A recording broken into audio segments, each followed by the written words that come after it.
నమస్కారం మాస్టర్స్.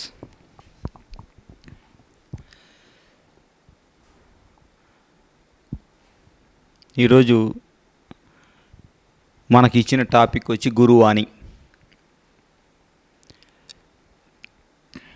గురువాణి పితామహ పత్రిజీ వీరబ్రహ్మం గారి మఠంకి వెళ్ళినప్పుడు ఆ మఠాధిపతి సారికి ఒక బుక్ ప్రజెంట్ చేశారు. ఆ బుక్ పేరు కాళికాంబ సప్తసతి. సో ఆ బుక్ తీసుకొని తన బ్యాగ్లో పెట్టుకున్నారు. అండమాన్ టూర్ వెళ్ళినప్పుడు సార్కి సమయం ఎక్కువ అవైలబిలిటీ వచ్చింది. అప్పుడు మరి క్లాసులు అయిపోయిన తర్వాత ఆ సమయాన్ని ఎలా సద్వినియోగపరుచుకున్నారు అంటే, ప్రతి పద్యాన్ని రాగయుక్తంగా పాడి దాని అర్థాన్ని మరింతగా విశదీకరిస్తూ మొత్తము 39 పద్యాలని సేకరించి, ఆ 39 పద్యాలు మనకి ఏదైతే అవసరమో ఇవన్నీ పిరమిడ్ స్పిరిచువల్ సొసైటీస్ మూమెంట్లో ఆనిముత్యాల్లాగా అందించడం జరిగింది. సో నా రిక్వెస్ట్ ఏంటంటే, ప్రతి ఒక్కరూ యూట్యూబ్లో ఉంది, 2 వీడియోస్ ఉన్నాయి, Guruvani number 1, number 2. So around 55 minutes ఉంటుంది ఒక్కొక్కటి. సో ఇది ఖచ్చితంగా వినాలి. మనం చేసే ఈ ధ్యానము, ఆనాపానసతి ధ్యానము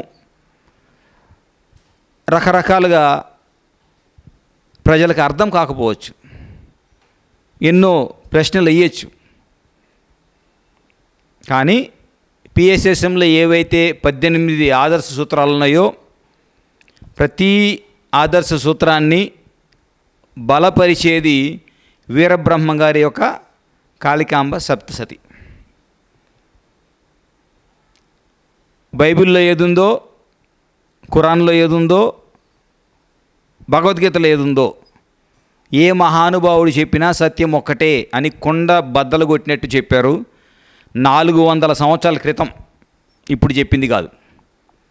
అంటే ఈ భూమి మీద ఎప్పుడు ఒక యుగ పురుషుడు వచ్చినా సత్యము తప్ప వేరే చెప్పడు అని మనకు నిర్ధారణ అవుతుంది. కానీ ప్రజల్లో ఏం మార్పు అంటే, ప్రజల్లో మార్పు సహజంగా మెల్లమెల్లగా వస్తుంది. ఎవరిని మనము ఒకటేసారి 10వ క్లాస్లో జాయిన్ చేయం.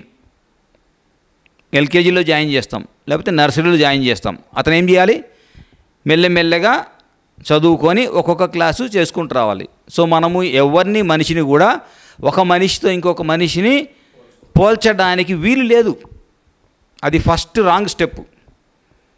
ఆధ్యాత్మికత అనేది సొంత ప్రయాణం. ప్రతి ఒక్కరూ ఆ ప్రయాణంలో నడవాల్సిందే. మరి యుగ పురుషుడు ఏం చేస్తాడు? వచ్చి ఒక పలానా దారి ఉంది, నేను ఈ దారిలో నడిచాను, మీరు కూడా నడిస్తే నాలాగా అవుతారు అని చెప్పేసి తాను వెళ్ళిపోతాడు అంతే. ఇంకా తాను ఎవరికి బందీ కాదు, మనల్ని కూడా బంధించడు. సో ఇప్పుడు ఆ ప్రయాణం చేయాల్సింది ఎవరు? మనము. అక్కడ ఏమవుతుందంటే, ఏవైతే యుగ పురుషుడు చెప్తాడో దాన్ని వినిన వాళ్ళు ఏం చేస్తారంటే, నాకు అంతా తెలిసిపోయిందనేసి నెక్స్ట్ వాళ్ళకి చెప్పుకుంటూ పోతారు. బాగా గుర్తుపెట్టుకోండి, ఎక్కడ పప్పులో గాలేస్తారు. యుగ పురుషుడు వచ్చినప్పుడు ఏ మతము స్థాపించబడలేదు. ఆయన నువ్వు ఎలా బాగుపడాలో మాత్రమే చెప్పాడు. కానీ నెక్స్ట్ వచ్చిన వాళ్ళు ఏం చేశారు? అందరూ బాగుపడాలనేసి వాళ్ళ సిద్ధాంతాన్ని దాంట్లో కలిపి వాళ్ళకి లాభము, పేరు, ప్రతిష్ట, ఖజానా పెంచుకునేదానికి ఆయన చెప్పింది ఇలాగ అన్వయించుకొని, ఆయన నాకు చెప్పారు కాబట్టి ఇదే కరెక్ట్ అని సెకండ్ స్టెప్ స్టార్ట్ అయింది. సో బాగా గుర్తుపెట్టుకోవాలి, ఏ యుగ పురుషుడు చెప్పినా ఏకత్వంలో చెప్తాడు, అందరినీ సమాన భావంతో చూస్తే చెప్తాడు. కానీ రెండో స్టెప్కి వచ్చిన వాళ్ళు ఏం చేస్తారు? వాళ్ళు ఇంకా ఏకత్వంకి రాలేదు. సో వాళ్ళ మైండ్ డ్యుయాలిటీలో ఉంది. మంచి చెడు, ఇంకా నిజము అబద్ధము, ఇంకా ఆడ మగ, పగలు రాత్రి డ్యుయాలిటీలో ఉంది. కాబట్టి తీసుకున్నాడు గురువు చెప్పింది. కానీ చెప్పేటప్పుడు ఏమొస్తుంది? భేదాభిప్రాయమే వస్తుంది. గురువు లాంటి ఏకత్వం ఇతనిలో లేదు. ఎందుకు? ఇతను విన్నాడు కానీ ఆ స్థాయికి ఎదగలేదు. బాగా గుర్తుపెట్టుకోండి. ఈరోజు ప్రాబ్లం ఎక్కడ వచ్చింది అందరికీ? ఎందుకు సక్సెస్ కాలేదు? విని నాకు తెలుసు, అది ఎట్ట తెలుస్తుంది? వింటే తెలిసిపోతే ఇంకేముంది ఇక్కడ? వింటే తెలియదు, తెలిసినట్టు భ్రమలో పడిపోయినావు. పడి ఊరుకోలేదు, ఏం చేసినావు? అదే కరెక్ట్ అని అందరికి చెప్పుకుంటూ పోతున్నావు. మన సాధన ఎక్కడ ఇక్కడ? అందువల్ల గురువులు ఇన్నిసార్లు రావడానికి కారణం ఏంటి? ఇన్ని రూపాలు తీసుకుని ఎందుకు వచ్చారు? ఇన్ని ప్లేసుల్లో ఎందుకు వచ్చారు? చెప్పిందంతా ఒకటే సత్యం, వేరు వేరు సత్యాలు లేవు, ఒకటే సత్యం. ఏంటి? నువ్వు దేవుడు. ఎవరు? ఇక్కడికి వచ్చినాక మనం ఏం చేసినాం? నేను కాదు దేవుడు, ఈ పైన కూర్చున్నాడు దేవుడు, కింద భక్తులు శిష్యులు, అంతే. అది ఎట్టయితుంది?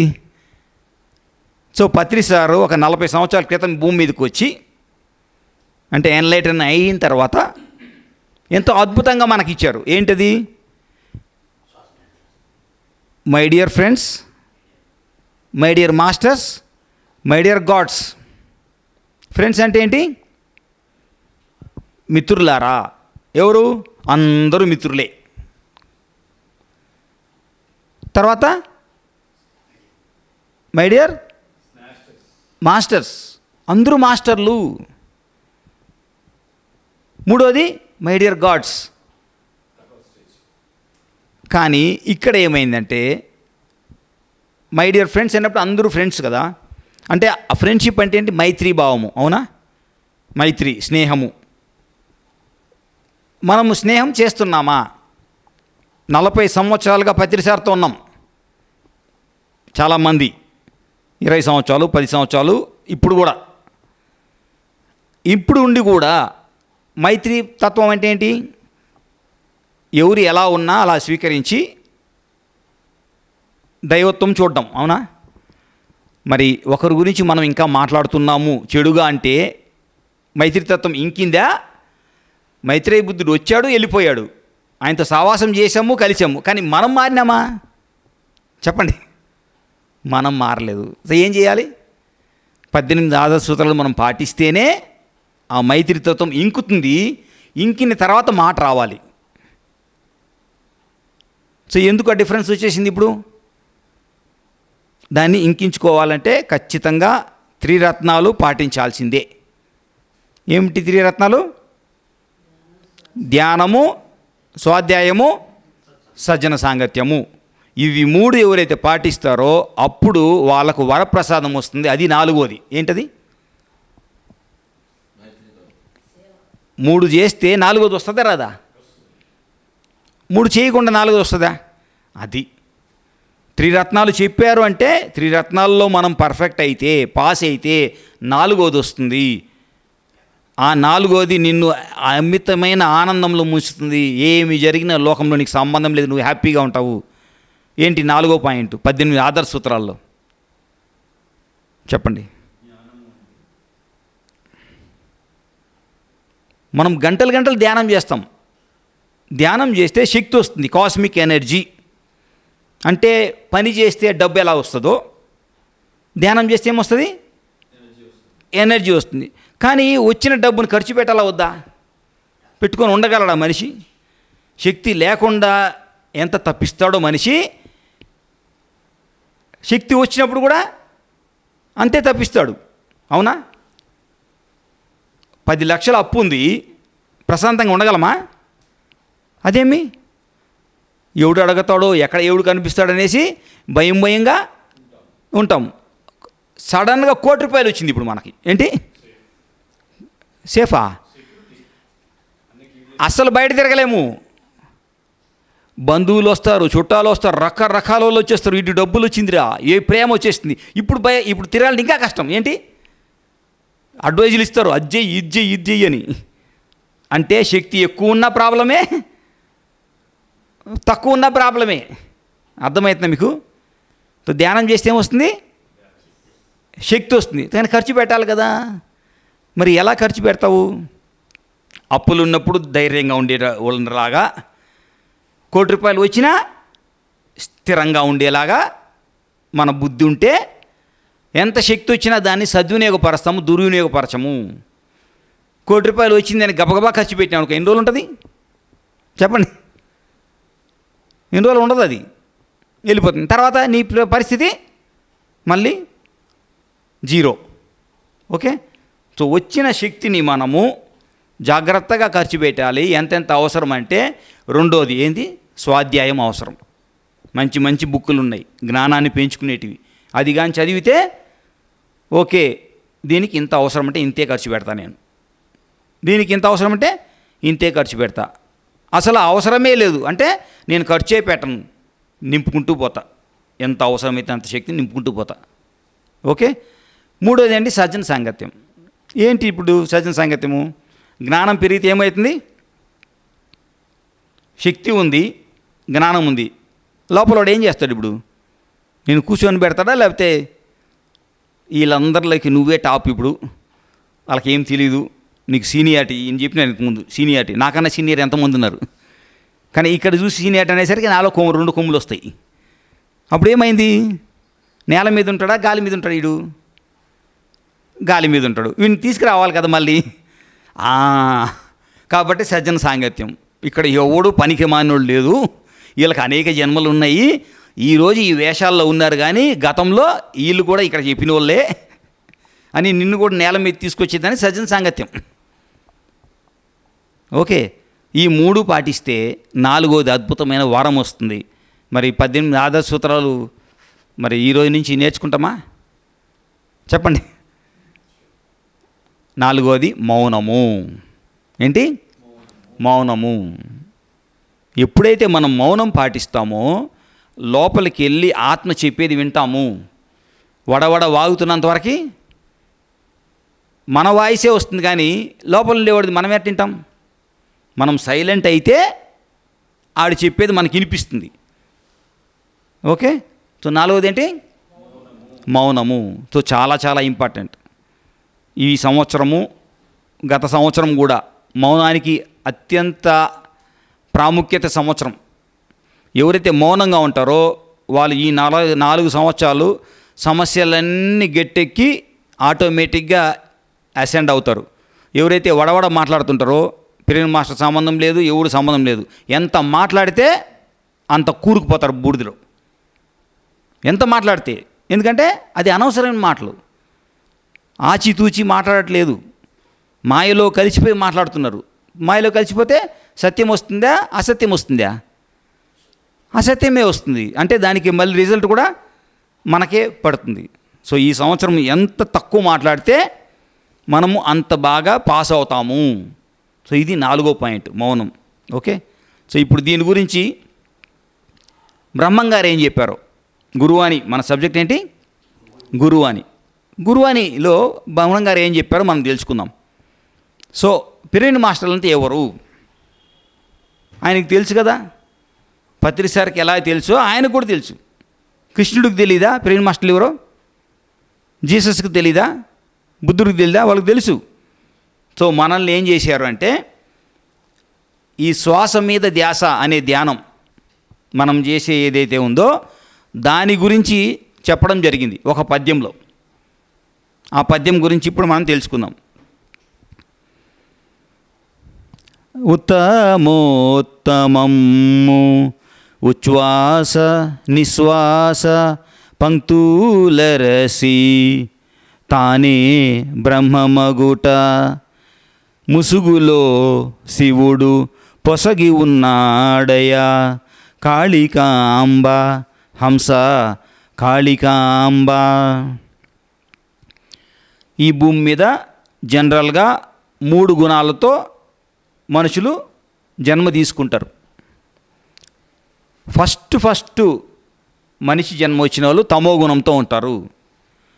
ఒక 100 జన్మలు అయిన తర్వాత ఆ మనిషి ఎన్నో పాఠాలు నేర్చుకొని సెకండ్ స్టేజ్కి వస్తాడు, అంటే 5వ క్లాస్కి వస్తాడు, అది రజోగుణము. ఇంకొక 100 సంవత్సరాలు 100 జన్మలు ఎత్తిన తర్వాత 10th క్లాస్కి వస్తాడు, అప్పుడు సత్వగుణం వస్తుంది. సో భగవద్గీతలో చెప్పింది ఏంటంటే, నాయన వేదాలలో ఉండే అన్ని సారాంశము నువ్వు ఇటు తిప్పి అటు తిప్పి ఏం చేసినా త్రైగుణ్య విషయ వేద నిస్త్రైగుణ్యో భవార్జున నిర్ద్వంద్వో నిత్యసత్వస్థో నిర్యోగక్షేమ ఆత్మవాన్. ఇది వ్యాస భగవానులు చెప్పింది. అంటే కృష్ణుడు అర్జునుడికి చెప్పింది భగవద్గీతలో. ఏంటది? త్రైగుణ్య విషయ వేద, వేదాలలో ఉండే విషయాలన్నీ కూడా 3 గుణాలకు సంబంధించింది. అంటే ఏ గుణాలు అవి? తమో గుణము, వేదాలు ఎన్ని చదివినా ఏమి చేసినా 3 గుణాలు వాటికే ఉన్నాయి, బాగుర్తు పెట్టుకోండి. 99.9% భూమి మీద ఉండే వాళ్ళంతా ఎవరు? ఈ 3 గుణాల వాళ్ళే. వాళ్ళ గురించి చెప్పడం జరిగింది. కానీ ఇక్కడ అర్జునుడికి చెప్తున్నాడు ఏమని? నిస్త్రైగుణ్యో భవార్జున, నువ్వు ఈ 3 గుణాలకు అతీతుడు కా. అంటే 4వ గుణం ఉన్నట్ట లేదా? కృష్ణుడి ప్రకారము ఈ లోకంలో ప్రకారము లేదు, కానీ కృష్ణుడి ప్రకారము అమ్మయ్యా. మనకి ఏదైనా ప్రాబ్లం వస్తే దానికి సొల్యూషన్ మన దగ్గర లేదు అనుకుంటే కరెక్టా? సొల్యూషన్ కూడా మన దగ్గరే ఉంది అని ఛాలెంజ్గా తీసుకోవడము ఒక ధైర్యవంతుడు లక్ష్యమా? చెప్పండి. ఎప్పుడు ఏ ప్రాబ్లం వచ్చినా దీనికి ఇంకొక మెట్టు ఉంటుంది, లేకపోతే ప్రాబ్లం ఎందుకు వచ్చింది అని ఆ రకంగా మనము అన్వేషించాలి. ఇంత నా బతికి ఇంతే, నేను ఇంకేమీ చేయలేను అని ఎప్పుడు మనము అక్కడ ఇది కాకూడదు. ప్రాబ్లం వచ్చిందంటే ఖచ్చితంగా ఇంకొక దారి ఉంది, ఇంతవరకు తెలుసుకోలేదు, ఈరోజు ఏం చేయాలి? దాన్ని తెలుసుకోవాలి. సో ఆ 4వ గుణం గురించి చెప్తాడు కృష్ణుడు. నిర్ద్వంద్వో నిత్యసత్వస్థో నిర్యోగక్షేమ ఆత్మవాన్. ఆ 4వ గుణంగా నువ్వు వస్తే ఏమవుతావు? నువ్వు నిర్ద్వంద్వో అంటే ద్వంద్వానికి అతీతుడు. అంటే ఎవరు? ద్వంద్వం అంటే ఏంటి? ఇంతకుముందు చెప్పుకున్నాం, అన్నీ 2గా ఉండేటివి ద్వంద్వము. అంతే. ఈ 3 గుణాల వాళ్ళు ద్వంద్వంలో ఉన్నారు. నువ్వేమవుతావు? 2 నుంచి బయటకు పడతావు. పగలు రాత్రి ఉంది, నువ్వు పగలు రాత్రి అనవు, రోజు అంటావు. ఏమంటావు? రెండు కలిస్తేనే కదా నీకు రోజు వస్తుంది. కానీ వీళ్ళేమంటారు? పగుల్లో నేను ఈ పని చేస్తా, రాత్రిలో ఈ పని చేస్తానంటారు. ఈడేం చేస్తాడు? ఎప్పుడైనా సరే ఏ పని చేసినా దానికి ప్రయోజనం ఉండాలి నాయనా. ఆకలి అయినప్పుడే తినాలి, కానీ టైం ప్రకారం తినకూడదు. హాస్పిటల్కి వెళ్తావు. ఇంతకుముందు ఏం చెప్పేవాళ్ళు? టైం ప్రకారం తినకపోతే హాస్పిటల్కి వెళ్తారు అనేవాళ్ళు. యుగం మారిపోయింది. ఇప్పుడు కానీ నువ్వు టైం ప్రకారం తిన్నావనుకో హాస్పిటల్కి వెళ్తావు. చెప్పండి, హాస్పిటల్లో తిన్నోళ్ళు ఎక్కువ ఉన్నారా, ఎక్కువ తిన్నోళ్ళు ఎక్కువ ఉన్నారా? చెప్పండి. ఇప్పుడు హాస్పిటల్లో ఆకలిగా ఉండేవాళ్ళు ఎక్కువ ఉన్నారా, ఎక్కువ తినేసి హాస్పిటల్కి వెళ్తున్నారు? ఇప్పుడు అంటే ఏంది? కాలం మారింది కదా, సిద్ధాంతం మారిపోయింది. ఎందుకు? చలికాలంలో నువ్వు స్వెటర్ వేసుకుంటావు, ఎండాకాలంలో వేసుకుంటే ఎవరికి ఇబ్బంది? మనకే ఇబ్బంది. తో ఎప్పుడైతే భూమి యొక్క వాతావరణం కానీ అన్నీ మారుతున్నాయో మనం కూడా మారితే మన ప్రయాణం సుఖవంతం అవుతుంది. మనం మారడానికి సిద్ధం లేదు. చెప్పేసి పోయారు ఆయన, కూర్చోండి కూర్చోండి కూర్చోండి అని. మనం ఏం చేసినాం? ఆయన అటు వెళ్ళారు, మనం దేశాలు ఏమిటి తిరుగుతున్నాం అని ఏం చెప్పారు? కూర్చోమని. ఆయన ఏడు చూస్తారు నన్ను? చూడండి, ఆయన చూసి ఆయనకేం పని? పాఠం చెప్తే చదివి రాయాల్సింది ఎవరు? స్టూడెంటా? టీచర్ ఈ 24/7 మీ దగ్గర బెత్తం పెట్టుకొని ఉంటాడా కాలేజీకి వచ్చినాక? చెప్పండి. చిన్నప్పుడు బెత్తం పెట్టుకొని చెప్పిస్తాడు, కాలేజీకి వచ్చినాక ఎవరు స్టడీసు వాళ్ళే చదువుకోవాలి. తిరిగితే ఇప్పుడు ఎవరికి ప్రాబ్లం వస్తుంది? పని ఉంటేనే గడప దాటి కాలు పెట్టాలి, పని లేకపోతే గడప దాటి పెడితే మాయ లాగేసుకుంటుంది. అర్థమైందండి? కాలం మారినప్పుడు కాల అనుగుణంగా మనం వెళ్ళాలి. నిర్ద్వంద్వో అంటే ద్వంద్వానికి అతీతుడు అవుతావు. రెండోది నిత్య సత్వస్థో, నిత్యము సత్యంలో ఉంటావు.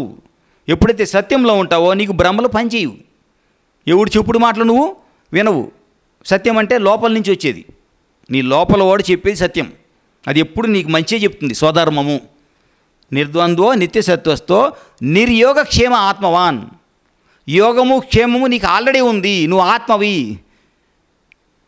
నేను రోగి అనుకుంటే అది దేహతత్వము, ఆత్మతత్వం కాదు. నాకు మోకాలు నొప్పులు ఉన్నాయంటే అది ఏం తత్వము? దేహతత్వము. ఆత్మతత్వానికి అంటే నువ్వు ఏ తత్వం మీద బేస్ అయ్యి ఉండవు? ఎవరైనా కానీ సార్ వచ్చినప్పుడు, ఎంతమంది సార్ని చూసారో తెలియదు కానీ, సార్ వచ్చినప్పుడు కానీ సార్ ఎలా ఉన్నారు సార్ అన్నారు అనుకోండి, లేకపోతే బాగున్నారా సార్ అన్నారు అనుకోండి, సపోజు చెంప చల్లుమంటది, అందరూ పరిగెత్తారు. ఎందుకు? నేను మంచిగా 4 ఊర్లు తిరిగేసి వచ్చా, ఈ క్లాస్ చెప్పడానికి ఇడికి వస్తే ఎలా ఉన్నావంటావా, బాగున్నావంటావా? హాస్పిటల్లో ఉంటే ఆ మాటలు మాట్లాడాలి. ఏంటి, ఎలా ఉన్నావు, ఆరోగ్యం బాగుందని. నేను బాగా వచ్చి ఉన్నా, హ్యాపీగా ఉన్నా, ఇక్కడ వచ్చి మాట్లాడాలంటే మనకు అలవాటు అయిపోయింది. ఏమని? పలకరింపు అలవాటు అయిపోయింది. అది ఎందుకు మాట్లాడాలో తెలియదు, ఎప్పుడు మాట్లాడాలో తెలియదు.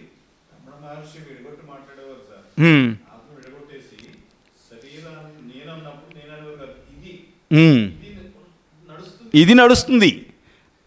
నడిపించేవాడు ఆత్మ. ఆత్మకి మోకాలు నొప్పులు లేవు. నడిచేవాడు అలసిపోయినాడు కాబట్టి వాడికి అప్పుడేం చేయాలి, వాడికి రెస్ట్ ఇవ్వాలి. ఆత్మకు కాదు రెస్టు. దీనికి అయ్యింది, నాకు కాదు కదా. అర్థమైందండి? సో యోగక్షేమాలు ఆత్మకి ఎప్పుడూ ఉంటాయి. దేహానికి ఎనర్జీ తగ్గినప్పుడు రోగం వస్తుంది. కానీ ధ్యానం చేస్తే ఏమవుతుంది, ఎనర్జీ పెంచుకుంటాం కదా, అప్పుడు ఉండే రోగం కూడా పోతుంది. ఓకే. తో ఉత్తమోత్తమము ఉచ్ఛ్వాస నిశ్వాస పంక్తులరసి, ఇది పద్యం. ఉత్తమోత్తమం అంటే భూమి మీద 3 గుణాల వాళ్ళు ఉన్నారు కదా. వీళ్ళు ఎవరు 3 గుణాలు అంటే, ఫస్ట్ అధముడు, మధ్యముడు, ఉత్తముడు. అధముడు ఏంటి? సమయాన్ని కానీ, డబ్బుని కానీ, బంధుత్వాన్ని కానీ, దేన్ని కానీ లెక్క చేయడోడు. వాడికి ఏం కావాలి? దేహపరంగా ఫుడ్డు, బెడ్డు, అంతే. కాలం గడవాలి. దానికి ఏమన్నా చేస్తాడు వాడు. ఎవరు వెంటన్నా పడతాడు. దేహాన్ని పోషించుకునేది వాడిది. తో వాడు చేసే దాంట్లో పాపం పుణ్యం ఏం చూడడు. వీళ్ళెవరు? అధముడు. రెండోది ఏంటి? మధ్యముడు. కొంచెం ఎరుకు వస్తుంది వాడికి.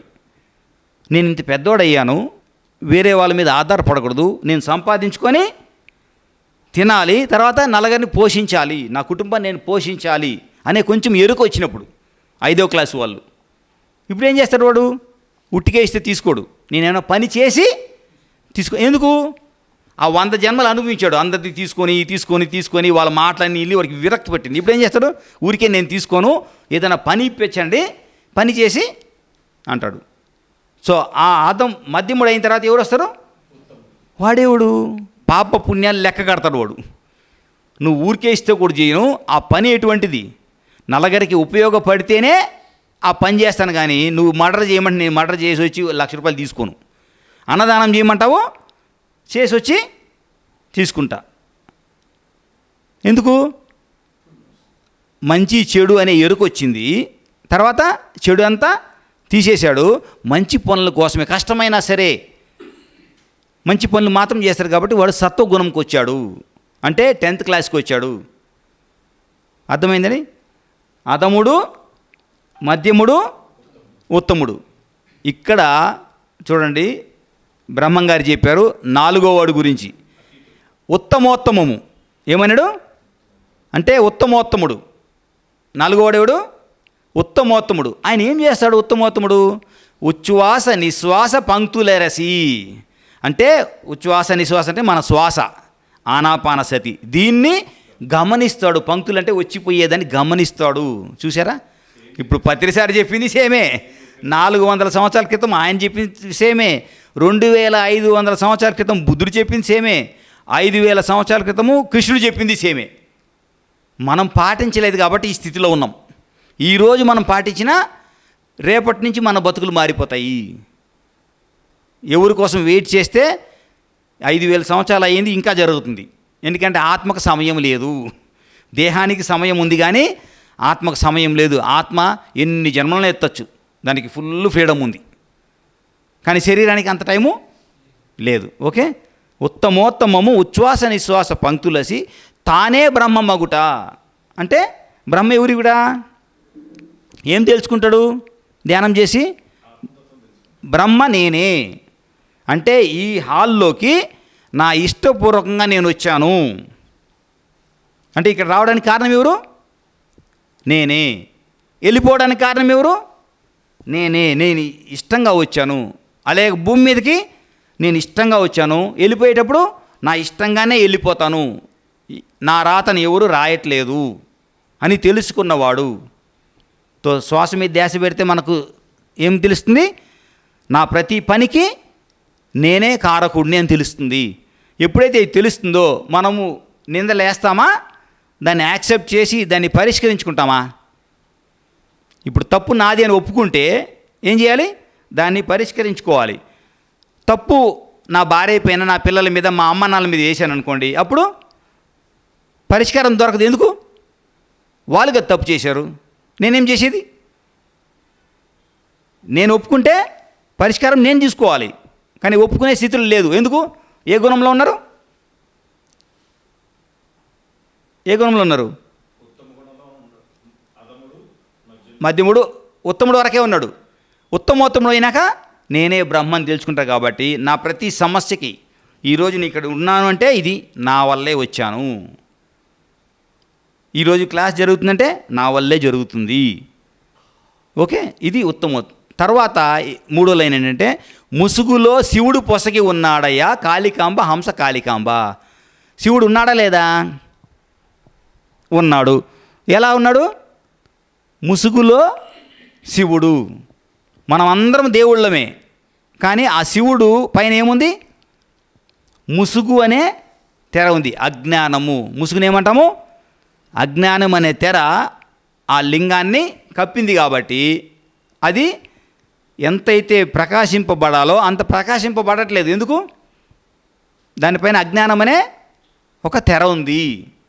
ఎప్పుడైతే ధ్యానం చేస్తామో ఆ తెర బయటకు వచ్చేస్తుంది, ఆత్మలింగము ప్రకాశింపబడుతుంది. కరెక్టా కాదా చెప్పండి? జ్ఞానవంతుడు అయిన తర్వాత మన ప్రాబ్లమ్స్ సాల్వ్ అవుతూ వస్తాయా, పేరుకుంటూ పోతాయా? చెప్పండి. జ్ఞానం వచ్చిన తర్వాత సాల్వ్ అవుతూ వస్తాయి, ఇంకా కొత్త ప్రాబ్లమ్స్ వస్తాయి, దాన్ని సాల్వ్ చేస్తాం, ఇంకా కొత్తవి అంటే వస్తూనే ఉంటాయి. మనము సాల్వ్ చేసుకుంటే 10 జన్మల కర్మల్ని ఒకే జన్మలో మనము దగ్ధం చేసుకుంటాం. ఎందుకు? ధ్యానం పెరిగింది, జ్ఞానం పెరిగింది, సజ్జన సాంగత్యం పెరిగింది, ఎక్కువ ఇన్ఫర్మేషన్ మనకి వస్తుంది. దాన్ని ఏం చేస్తున్నాం? తీసుకొని ప్రయోగంలో ఎక్స్పెరిమెంట్ చేస్తున్నాం. ఓకే, సో ఇది ఒక పద్యము. ఇప్పుడు మనం ఎవరము? అధముడా, మధ్యముడా, ఉత్తముడా, ఉత్తమోత్తముడా? మనమంతా ఎవరము? ఉత్తమోత్తములము. ఓకే, మనందరి క్లాప్స్ కొట్టుకోవాలని వద్దా? రెండోది, గురువు 2 రకాలు ఆ బుక్లో చెప్పినట్టు. ఒకటి మనకు కనిపించే దేహంతో ఉండే గురువు, రెండోది కనిపించకుండా మన లోపల ఉండే గురువు. ఇద్దరు ఉన్నారు. ఎవరున్నారు? ఒకరేమో కనిపించే గురువు, రెండోది అంతర్గత గురువు. సమయ సందర్భాన్ని బట్టి మనం ఎవరిని ఫాలో అవ్వాలి అని మనం తెలుసుకోవాలి. ఇక్కడ అది మన విచక్షణ జ్ఞానం మీద ఆధారపడి ఉంటుంది. గుడ్డిగా ఎవరంటే వాళ్ళ వెళ్ళిపోయేది కాదు. మనము విచక్షణ జ్ఞానం అక్కడ వేసి ఇతను సరిపోతాడా, ఇతను మార్గదర్శి అవుతాడా అని మనం చేసుకొని కన్ఫర్మేషన్ చేసుకొని అప్పుడు ఫాలో అవ్వాలి. ఎవరు పడితే వాడు ఫాలో అయ్యేవాడు అధముడు. వాడికి ఏం కావాలి? పర్పసు, సమయానికి అన్నం కావాలి, తర్వాత ఉండేదానికి ఇది కావాలి. దీనికి ఎవడు ఫేవర్ చేసినా వాడు వెనకాల పోతాడు. వీడు అంటే వాడికంటూ ఒక లక్ష్యము లేదు. కానీ ఉత్తమోత్తముడు అలా చేస్తాడా? చెయ్యడు. ఉత్తమోత్తముడు ఆలోచించి ఏది మంచో, ఏదైతే శ్రేయస్కరమో దాన్ని మాత్రమే ఫాలో అవుతాడు, లేకపోతే గమ్మును కూర్చుంటాడు. దాంట్లో వేలు పెట్టడు, కర్మలు కొని తెచ్చుకోడు. ఓకే, సో ఇప్పుడు ప్రత్యక్ష గురువు కావాలా, పరోక్ష గురువు కావాలి? చెప్పండి. ఎవరి గురించి తెలుసుకుందాం. ఎంతమంది పత్రిసారిని చూశారు? 1 2 3 4 5 6. ఓకే, సో ప్రత్యక్ష గురువు. గురువు అంటే సారు కొడతారు. ఎందుకు? నేను ఎవరి గురువు కాదు, నేను మీ అందరి ఫ్రెండ్ని. ఎందుకు? నేను సరి సమానంగా చూసేవాళ్ళని. కానీ మనం ఏ భావంతో చూస్తాము? నా జీవితంలో ఇంత మార్పు వచ్చిందంటే ఆయన నేర్పించిన ధ్యానం వల్లనే వచ్చింది, కాబట్టి నేను గురువుగా స్వీకరిస్తున్నాను అంటాం. కానీ అది కరెక్ట్ కాదు. ఎందుకంటే ఆయన ఒక మార్గదర్శి. ఏంటి? ఏ దారిలో నడవాలో చూపించిన ఆయన. వాళ్ళని ఏమంటాం? మార్గదర్శి అంటాం, కానీ గురువు అనం. బుద్ధుడికి ఎవరు గురువు చెప్పండి? బుద్ధుడికి గురువు లేదు. అందరు గురువుల దగ్గర తిరిగేశాడు, జ్ఞానం రాలేదు. చివరికి వెళ్ళి చెట్టు కింద కూర్చున్నాడు. అక్కడ గురుపదేశం లేదు, ఏం లేదు. కానీ ఏమైంది? జ్ఞానోదయం అయ్యింది. అంటే ఎవరు వల్ల అయ్యాడు? లోపల ఉండే గురువు యాక్టివేట్ అయినాడు. బయట గురువులు పని చేయలేదు బుద్ధుడి దగ్గరికి. ఎందుకు? బయట గురువులు అందరికన్నా ఈయనే హయ్యెస్ట్లో ఉన్నాడు.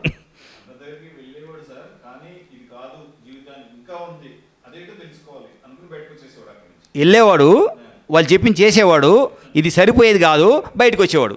అలాగా చాలా గురువుల దగ్గరికి వెళ్ళి వచ్చాడు. ఎందుకు? ఇతను ఆల్రెడీ ఇంటర్మీడియట్లో ఉన్నాడు. ఇక్కడ చెప్పేవాళ్ళు 1st standard, 5th standard, 10th standard. ఇది ఎలాగో వసుకుతుంది? వాళ్ళు చెప్పేదంతా ఈయనకి అర్థమైపోయింది, కాలేదు. కాబట్టి ఏం చేసినాడు? ఇంటర్మీడియట్ సిలబస్ని తానే లోపలికి వెళ్ళి బయటికి తీసుకొచ్చి వీళ్ళందరికీ చెప్పాడు. ఎవరికి? 1వ క్లాస్ వాడికి, 5వ క్లాస్ వాడికి, 10వ క్లాస్ వాడికి. వాళ్ళకి అర్థం కాలే. ఏంటి? ఎట్లా అర్థమవుతుంది? కాబట్టి ఏం చేయండి? ఫస్ట్ ధ్యానం చేయండి, మీరు ఆరోగ్యం సంపాదించుకోండి, అందరిలో ఫ్రెండ్ చేయండి అనేసి 41 సంవత్సరాలు తిరిగినాడు. 1 సంవత్సరం 2 సంవత్సరాలు కాదు, 81 ఏడు వచ్చేంతవరకు ధర్మాన్ని ధ్యానాన్ని బోధిస్తూనే వచ్చినాడు బుద్ధ భగవానుడు. వెళ్ళే రోజు కూడా ఆ చెట్టు కింద పడుకొని రేపు నేను వెళ్ళిపోతున్నానని చెప్పేసి వెళ్ళాడు. అంటే తన కంప్లీట్ అవేర్నెస్లో ఉంది. తాను ఎప్పుడు వెళ్ళిపోతే కూడా తానే డిసైడ్ చేసుకుని వెళ్ళిన ఆయన. అంత అవేర్నెస్ ఉంటుంది బుద్ధుడిలో. ఓకే. సో ఇప్పుడు మనం ప్రత్యక్ష గురువుని చూద్దామా, లోపల ఉండే గురువుని చూద్దామా? లోపల ఉండే గురువునా? ఓకే. సో లోపల ఉండే గురువు గురించి బ్రహ్మంగారు ఏం చెప్తారంటే, వద్దనున్న గురుని వైపు కనగలేక వెర్రి మొద్దుల వలె వెదకులాడు బుద్ధిమాలి జనులు పోయిరి పొకగా కాళికాంబ హంస కాళికాంబ. వద్దనున్న గురిని వైపు కానగలేక ఏమన్నాడు? పక్కన కాదు, వద్దంటే నీ లోపలే ఉండ గురువు వైపు కానగలేక అంటే చూడలేక ఏం చేసావు? వెర్రి మొద్దుల వలె వెతకలాడు. వెర్రి మొద్దుల వలె లోపల ఉండేవాడిని ఇక్కడ చూడకుండా బయట వెతుకుతున్నావు కాబట్టి వెర్రి మొద్దులు అన్నాడు. అంటే బయట వెతుకుతున్నావు ఎలా కనిపిస్తుంది? ఈ రూమ్లో సెల్ పెట్టేసి పంజాగుట్లో కంప్లైంట్ ఇస్తే ఎక్కడ దొరుకుతుంది? అది అమెరికాలో వెళ్ళి కంప్లైంట్ ఇస్తే దొరుకుతుంది. ఎక్కడ ఏది ఉందో అక్కడ వెతికితే దొరుకుతుంది. అంతేనా మనం చేసేది? ఇప్పుడు గురువు ఎక్కడున్నాడు? వద్దనున్న గురిని వైపు కానగలేక చూడలేక వెర్రి మొద్దుల వలె వెతకలాడు బుద్ధిమాలి జనులు పోయిరిపోకగా. ఇది బాగా అర్థం చేసుకోండి. బుద్ధిమాలి జనులు పోయిరిపోకగా అంటే, పోకగా అంటే గుంపుగా. ఏంటి? గుంపుగా అంటే ఒకడు పోతే ఫాలో, అంతే. ఆడు ఎక్కడికి పోతున్నాడు, ఎందుకు పోతాడు ఏం తెలీదు. వాడు పోతున్నాడు కాబట్టి వాడిని మేము ఫాలో అవుతున్నాం. వాడు గోతులో పడితే అందరూ గోతులో పడేది. తర్వాత ఏముంది? జన్మ అయిపోయింది. మీ నెక్స్ట్ జన్మలో తెలుసుకోవాల్సిందే. ఒకసారి గోతులో పడితే ఈ భూమి మీద మళ్ళీ తేరుకునేదానికి ఎన్ని జన్మలు పడుతుందో. అర్థమైందా మీకు? సో ఇది కాదు బ్రహ్మంగారు చెప్పింది.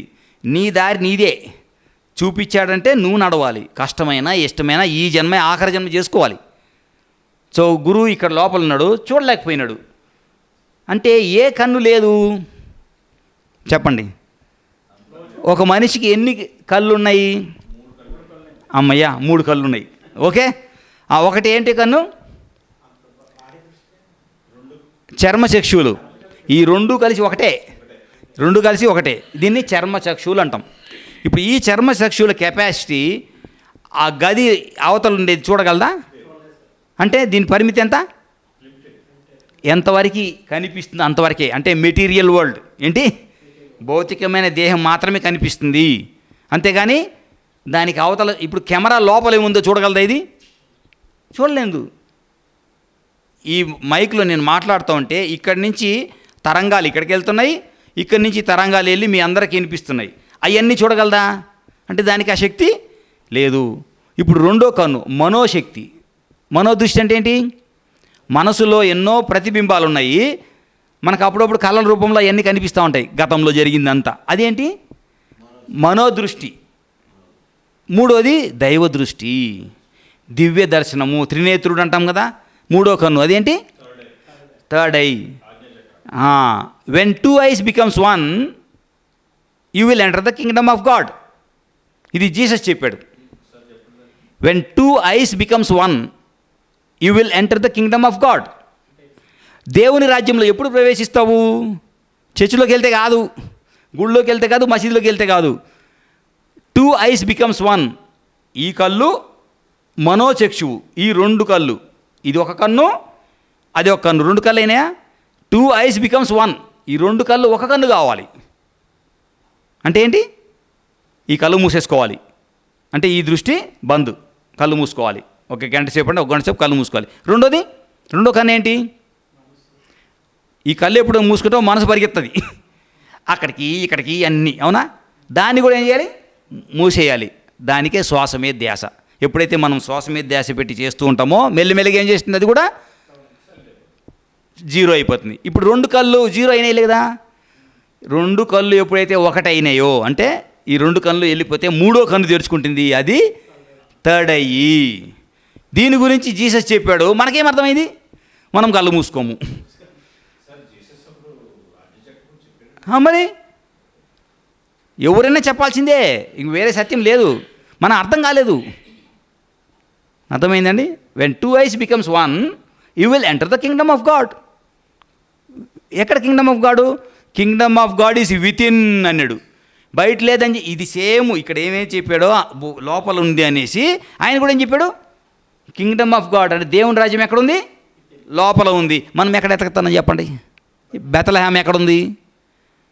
మక్కా మసీదు ఎక్కడుంది?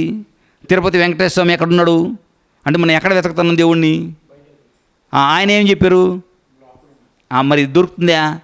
ఈరోజు ఇన్ని తిప్పలు ఉన్నాయంటే దేనివల్ల? వాళ్ళు చెప్పింది మనకు అర్థం కాలేదు, అర్థమయ్యిందని అనుకొని అందరూ వెళ్తున్నారు కాబట్టి మేము కూడా వాళ్ళ వెనకాల వెళ్తున్నాం. ఇంకెక్కడ మోక్షం వస్తుంది? వస్తుందా? రాదు. హాస్పిటల్ పెరగతనే లేవా? మీరు ఎన్ని యాత్రలు చేస్తే అన్ని హాస్పిటళ్ళు పెరగతనే ఉంటాయి. ఆ యాత్రలుగా చేయాల్సింది ఏం యాత్ర చేయాలి? లోపల యాత్ర. ఓకే, అర్థమైందా? రెండు అయినాయి. ఇప్పుడు మూడోది దివ్యమంగళము దేవతాబింబము ఉల్లమందునున్న ఉపము గనక యాత్రలెల్ల తిరిగి యాతన పడనేలా కాళికాంబ హంస కాళికాంబ. దివ్యమంగళము దేవతాబింబము అనుకుంటున్నాం. ఈ శరీరము ఉత్తిది, ఎందుకు పనికిరాదని. నేను నల్లగా ఉన్నాను, నేను లావుగా ఉన్నాను, నేను సన్నగా ఉన్నాను, నాకు బలం లేదని మనల్ని మనం ఏం చేస్తున్నాం? తగ్గించుకుంటున్నాము, కించపరుస్తున్నాము. మాటలు ఎలా వస్తున్నాయి మనుషులకి? నువ్వు లావుగా ఉన్నావు, ఒబిసిటీ పెరిగిపోయింది, ఇంకా నువ్వు నల్లగా ఉన్నావు, మేకప్లు వేసుకో, అటువంటి మాటలు రావచ్చా? ఒక దేవాలయాన్ని, ఒక చర్చిని, మసీదుని చూస్తే ఎంత గౌరవంగా చూస్తారు చెప్పండి. ఇది దేవుడు సృష్టించింది, మనము ఇల్లు సృష్టించుకొని వచ్చాము. ఇది దేవాలయం మనకి. దేహో దేవాలయో ప్రోక్త జీవో దేవో సనాతన ఆది శంకరాచార్యులు చెప్పింది. ఏం చెప్పాడు? దేహో దేవాలయో ప్రోక్త, ఈ దేహము దేవాలయము. జీవో దేవో ఏంటి? జీవుడు అనే లోపల ఉన్నాడు, వాడే దేవుడు, బయటోడు కాదు. ఆది శంకరాచార్యుల కన్నా గొప్పలో మనం చెప్పండి. జీవో దేవో సనాతన. సనాతనం అంటే పుట్టుక లేదు, చావు లేదు. కృష్ణుడు చెప్పినట్టు ఎప్పటి నుంచో వస్తున్నాడు, కాకపోతే ఎన్నో శరీరాలు ధరిస్తున్నాడు, వదిలేస్తున్నాడు. మనం షర్టు వదిలినట్టు. ఈ షర్టు రేపు వేసుకుంటానా, రేపు వేరే షర్ట్ వేసుకుంటానా అంటే నన్ను ఎట్లా గుర్తుపెడతారు మీరు? షర్టును చూసి గుర్తుపెడతారా? నా వాయిస్ని, నా రూపాన్ని చూసి గుర్తుపెడతారా? అదేంది? షర్టును చూసి కదా గుర్తుపెట్టాలి. ఇప్పుడు నేను క్రిస్టియను, తర్వాత నేను ముస్లిము, తర్వాత నేను సిక్కు, తర్వాత ఆడ నేను మొగ. ఇది షర్ట్. ఇది మనం దేని చూసి మాయలో పడిపోతున్నాము? ఫైటింగ్లు దేనికి జరుగుతున్నాయి? షర్టును చూసి. చూడాల్సింది ఎవరిని? చూస్తున్నామా? అంటే మూడో కన్ను ఇంకా తెరుచుకోలేదు.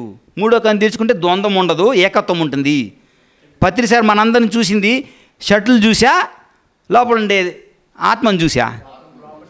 మనం ఏం చూస్తున్నాం ఇప్పుడు? సీనియరు చైర్ మీద కూర్చో, ఇప్పుడే వచ్చినావు, దూరం కూర్చో, అసలు నా కాళ్ళ దగ్గరికే రావద్దు, నా ఎనర్జీ వచ్చేస్తుంది, దూరం దూరం కూర్చో. శక్తి అందరిదా ఒకరిదా? మరేంది? పంచుకొని తినాలి కదా. 10 అరటిపళ్ళు వస్తే ఏం చేయాలి? ఇక్కడ అందరం ఎగబడి 2, 3 బ్యాగులు వేసేసుకొని పోవాలనా? ఇక్కడ ఎంతమంది ఉన్నారో 10 వచ్చింది, 20 మంది ఉన్నాం, ఏం చేయాలి? సగం సగం తినవచ్చు. ప్రకృతి ఏం నేర్పిస్తుంది? పంచుకొని తినమని చెప్తుందా, ఒకడే మొత్తం తీసుకోవాలని చెప్తుందా? చెప్పండి, కామన్ సెన్సు. ఏం చేస్తాను మనం? అమ్మయ్యా, అది అర్థమైందా?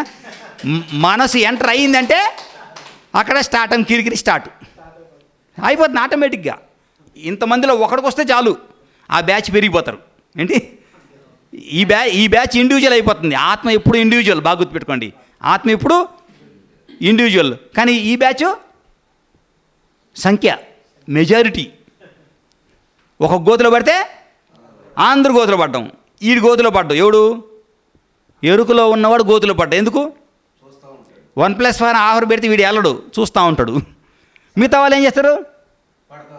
పడతా ఉంటారు. 1+1 అంతా అయిపోయింది, అర్థమవుతుంది. వాడు 1+1 కాదు, ఉండేది పోయింది. ఈ బీరువాళ్ళ దాచిపెట్టుకునేది వాడికి తీసుకుంటాడు. అది కష్టపడిన సొమ్ము 1+1 ఆఫర్ అనే మాయలో పడి దుర్వినియోగం చేసుకున్నాడు డబ్బుని. ఒకసారి వెళ్తే మళ్ళీ తిరిగి వచ్చేదానికి ఎంత కష్టం చెప్పండి? ఏదైనా సరే, నీళ్ళైనా, గాలి అయినా, బంధుత్వమైనా, అమ్మా నాయనా సరే. అమ్మా నాన్న ఉన్నారు, ఉండేటప్పుడు నువ్వు టైం ఇవ్వలేదు, వెళ్ళిపోయినాక నువ్వు ఏం చేసినా ఏం లాభము చెప్పండి? ఏం చేస్తున్నారు జనాలు? ఉండేటప్పుడు టైం ఇవ్వట్లేదు, వెళ్ళిపోయిన తర్వాత 10 లక్షలు ఖర్చు పెడతారు, 1 కోటి రూపాయలు ఖర్చు పెడతారు, 10 మేకలు నేస్తారు. ఎవడికి అవసరము? అది అర్థమైందా? ఆయనకి కాదు, ఆయన మీద ప్రేమ లేదు, ఊర్లో. అది కరెక్టేనా? గోతులో పడరా? శ్వాస మీద ధ్యాస. ఏంటి? కష్టమైనా సరే ఎగ్జామ్ పాస్ అవ్వాలా వద్దు చెప్పండి?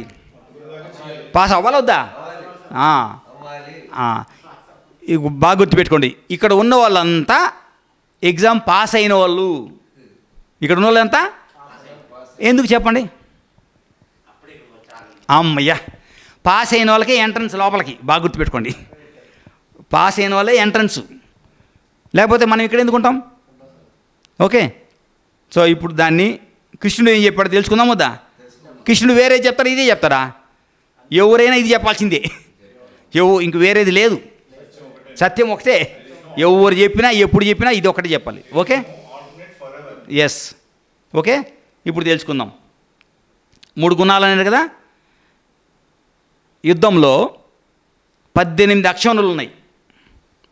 నువ్వా నేనా అంటే చంపాలి లేకపోతే చావాలి, 2 ఆల్టర్నేటివ్, ఇంక 3 లేదు. అక్కడ కురుక్షేత్ర యుద్ధంలో ఎన్ని alternatives? Alternatives 2. Do or die. నేను చంపాలి, నేను చంపకపోతే నువ్వు చంపేస్తావు. ఇంతేనా? అర్థమైందా మీకు? రెడీగా వచ్చారు అక్కడికంటే ఏమని అర్థం? వచ్చారు వాళ్ళు డిసైడ్ చేసుకొని, పోగొట్టుకుంటాం లేకపోతే చేస్తాం, ఇంతే 2. ఓకేనా? ఇప్పుడు డిసైడ్ చేసుకొని వచ్చారు కదా. బాగా గుర్తుపెట్టుకోండి, ఎవరికి ఎవరు శత్రువు ఉన్నారు ఇక్కడ? వాళ్ళల్లో పాండవులకి కౌరవులకు మాత్రమే శత్రువుత్వం ఉంది, అవునా? సైన్యానికి లేదు. కానీ వాళ్ళు ఎందుకు వచ్చారు? భక్త్యా? ప్రేమ. అది రేపు పొద్దుట ఏమన్నా సాయం చేస్తారు. బాగా గుర్తుపెట్టుకోండి, మనసు. అర్థమైంది మీకు? నేను ఈరోజు కానీ సాయి మాస్టర్ని ఫాలో కాకపోతే రేపు కడతాలకి వెళ్తే ఆయన నన్ను పలకరించకపోతే నాకు బెడ్రూమ్ దొరుకుతుందా, మంచం దొరుకుతుందా, అన్నం దొరుకుతుందా? ఆత్మకు షార్ట్కట్ లేదు. నువ్వు 1000 జన్మలు ఎత్తినా నువ్వు ఈ దారెమ్మటి రావాల్సిందే. నువ్వు షార్ట్కట్లు ఎన్ని తీసుకున్నా పని చేయవు. మెల్లిగా నేర్చుకో, కానీ సిలబస్ కంప్లీట్ చేయాల్సిందే. మనసట కాదు. ఇప్పుడు సార్ చెప్పింది మనం అర్థం చేసుకోవాలి అంటే ఎరుకలో ఉండాలా, ఎరుక లేకుండా ఉండాలా? ఇప్పుడు ఎవరన్నా మాట్లాడుతున్నా, పొగుడుతూ ఉన్నా, తిడుతూ ఉన్నా మనం ఎరుకలో ఉంటే ఇది కరెక్టా కాదా అనే పని చేస్తుంది. మనం వాడు మాయలో పడిపోయినాం అనుకో, అప్పుడు వాడు ఏం చెప్తే దాన్ని యాక్సెప్ట్ చేస్తాం. బాగా గుర్తుపెట్టుకోండి. అర్థమైందా మీకు? మనం ఎరుకలో ఉంటేనే మనము మన దారిలో వెళ్ళగలం. మన దారిలో వెళ్ళలేదంటే వాడు ఏం చేసినాడు? ఎరుకలో లేదు అంటే మాయలో, భ్రమలో ఉన్నాడు. ఓకే. సో ఇక్కడ 18 అక్షరాలు ఉన్నాయి. ఫైటింగ్కి రెడీగా ఉన్నారు. వాళ్ళకి శత్రుత్వం లేదు. శత్రుత్వం ఎవరికి ఉంది? పాండవులకి, కౌరవులకి, అన్నదమ్ములు వాళ్ళు అంతే. రాజ్యం కోసం చేస్తున్నారు. కానీ మిగతా వాళ్ళకి ఎవ్వరికి అక్కడ శత్రుత్వం లేదు. ఇప్పుడు ఎవరు ఎక్కువ చచ్చినారు చెప్పండి? సైన్యం చచ్చిందా, వీళ్ళు చచ్చినారా? అదేంటి వాళ్ళకి పాపం ఏమి? అర్థం చేసుకున్నారు మీరు ఒకసారినా? మహాభారతం వినుంటారు కదా అందరూ. ఏ పాపం ఎరిగిన వాళ్ళు ఎందుకు చచ్చినారు? అది కూడా అంత పెద్ద సంఖ్యలో చేసినారు. ఇప్పుడు యుద్ధం జరుగుతుంది భూమి మీద. ఎవరు ఎక్కువ చేస్తారు చెప్పండి? నాయకులా ఆర్ సామాన్య సైనికులా? అదేంది? ఎవరు చావాలి? అబ్బా ఏం జగపతి బాబు లాస్ట్లో చేస్తాడు. వీళ్ళని ఎప్పుడు లాస్ట్లో ఎందుకు? ఎవరిని చూస్తాడు? ముందు కుంభకర్ణుని దోస్తాడు, అందరినీ సైనికాలను దోస్తాడు, లాస్ట్లో వెళ్తాడు. ఎవరు? నాయకుడు. ఆ పక్కుండే నాయకుడు. ఇక్కడ రాముడు ఏం చేస్తాడు? తాను ముందుండి అందరికీ సపోర్ట్ ఇస్తాడు. అర్థమైందా మీకు? ధర్మానికి అధర్మానికి. మంచోడితో సహాయం చేసి ఏమవుతుంది? మంచోడు తాను మోసపోతాడేమో కానీ అందరూ బాగుండాలని ఆ బాధను తాను తీసుకుంటాడు. కానీ దుర్మార్గుడితో ఉన్నప్పుడు తాను సేఫ్గా ఉండాలని మనల్ని ముందు దోసేస్తాడు. బాగా గుర్తుపెట్టుకోండి. ఇక్కడ బంధుత్వం పనిచేయదు, బ్లడ్ రిలేషన్ పనిచేయదు. ఎందుకంటే మనసు ఎంటర్ అయింది అంటే స్వార్థము. మనసు ఎంటర్ అయితే అక్కడ ఏమొస్తుంది? స్వార్థము. ధర్మం వచ్చినప్పుడు నిస్వార్థము. ఈరోజు మనకి ఈ సెంటరు రావడము ఎస్ఆర్ నగర్కి ఒక గొప్ప సేవ దృక్పథం అయింది. ఇక్కడ ఎన్నో గుళ్ళు ఉండొచ్చు, ఎన్నో చర్చిలు ఉండొచ్చు, ఎన్నో సేవా సంఘాలు ఉండొచ్చు. కానీ ఒక యూత్ని మోటివేట్ చేసి సత్య మార్గంలో తీసుకురావడం అనేది ఒక ఎవల్యూషనా, ఒక రెస్పాన్సిబిలిటీ తీసుకున్నాగా చెప్పండి. ఎప్పుడు ఒక మూసలో వెళ్ళే వాళ్ళని రైట్ ట్రాక్లో తీసుకొచ్చేదానికి వసుదైక ఫౌండేషన్ ₹1 కూడా ఆశించకుండా నిస్వార్థంగా పనిచేస్తుంది. ఈ టీం అందరికీ క్లాప్స్ కొట్టాలి. ఉద్యోగాలు అంటారు, ఇంకేదో అంటారు, కానీ జీవితాన్ని సరైన దారిలో చూపించేది కదా అసలైన ఉద్యోగము. మంచి చెడు అనేది సెపరేట్ చేసి నువ్వు ఎంచుకో. నీ ఆప్షన్ అది. నువ్వు ఇటు వెళ్ళాలంటే వెళ్ళు, అటు వెళ్ళి, నీ ఇష్టం అది. కానీ చూపించే బాధ్యతని పత్రిసారి తీసుకున్నారు. ఇప్పుడు ఉమామహేష్ గారు కానీ, ఇప్పుడు పేరం గారు కానీ, ఇటువంటి వాళ్ళు ఏం చేశారు? వాళ్ళు ఉద్యోగాలు చేస్తే డబ్బులు రావండి, కానీ వాళ్ళు దేనికి పట్టుబడినారు?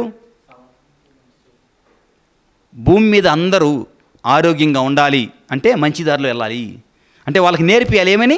ఇక్కడ 2 దారులు ఉన్నాయి నాయనా, ఒక మంచి దారి, ఒక చెడు దారి. నువ్వు దేన్ని పట్టుకుంటావో నీ మీదే ఆధారపడి ఉంటుంది. చూపిస్తాము. చెప్పండి. సార్ దగ్గర నేను నేర్చుకుంది ఏంటంటే నువ్వు ఎలా జీవించాలి, జీవితాన్ని ఎలా సార్థకత చేసుకోవాలి, మార్గాన్ని వీళ్ళందరూ పడుతున్నారు. అంతే. అంటే ఆయన ఆ మార్గం చూపించారు. ఓకే, అర్థమైందండి. సో చాయిస్ మంది. ఇప్పుడు నేను బురదలో పోతాంటే పూడు, నేను గట్టి మీద ఉంటానంటే ఉండు. ఎవరిష్టము? వాళ్ళ ఇష్టమే. ఎక్కడ బలవంతం అనేది లేనే లేదు. పిఎస్ఎస్ఎంలో ఫ్రీడమ్ ఉంది, కానీ ఎక్కడ నిర్బంధం అనేది లేదు. ఒక మొక్క 4 గోడల మధ్యలో బాగా పెరుగుతుందా, ప్రకృతిలో బాగా పెరుగుతుందా? పిల్లల్ని ఏం చేస్తున్నాం మనం? పిల్లల్ని ఎక్కడ చదివిస్తున్నాము? బంధించి చేస్తున్నామా? స్వేచ్ఛ ఇచ్చి బంధిస్తే ఆ మొక్క ఎలా ఎదుగుతుంది? ఆ ఫ్లవర్ ఎలా వస్తుంది? ఆ సువాసన ఎలా వస్తుంది? సో ఎక్కడ మనం దారి తెప్పినాం? అర్థమైంది మీకు?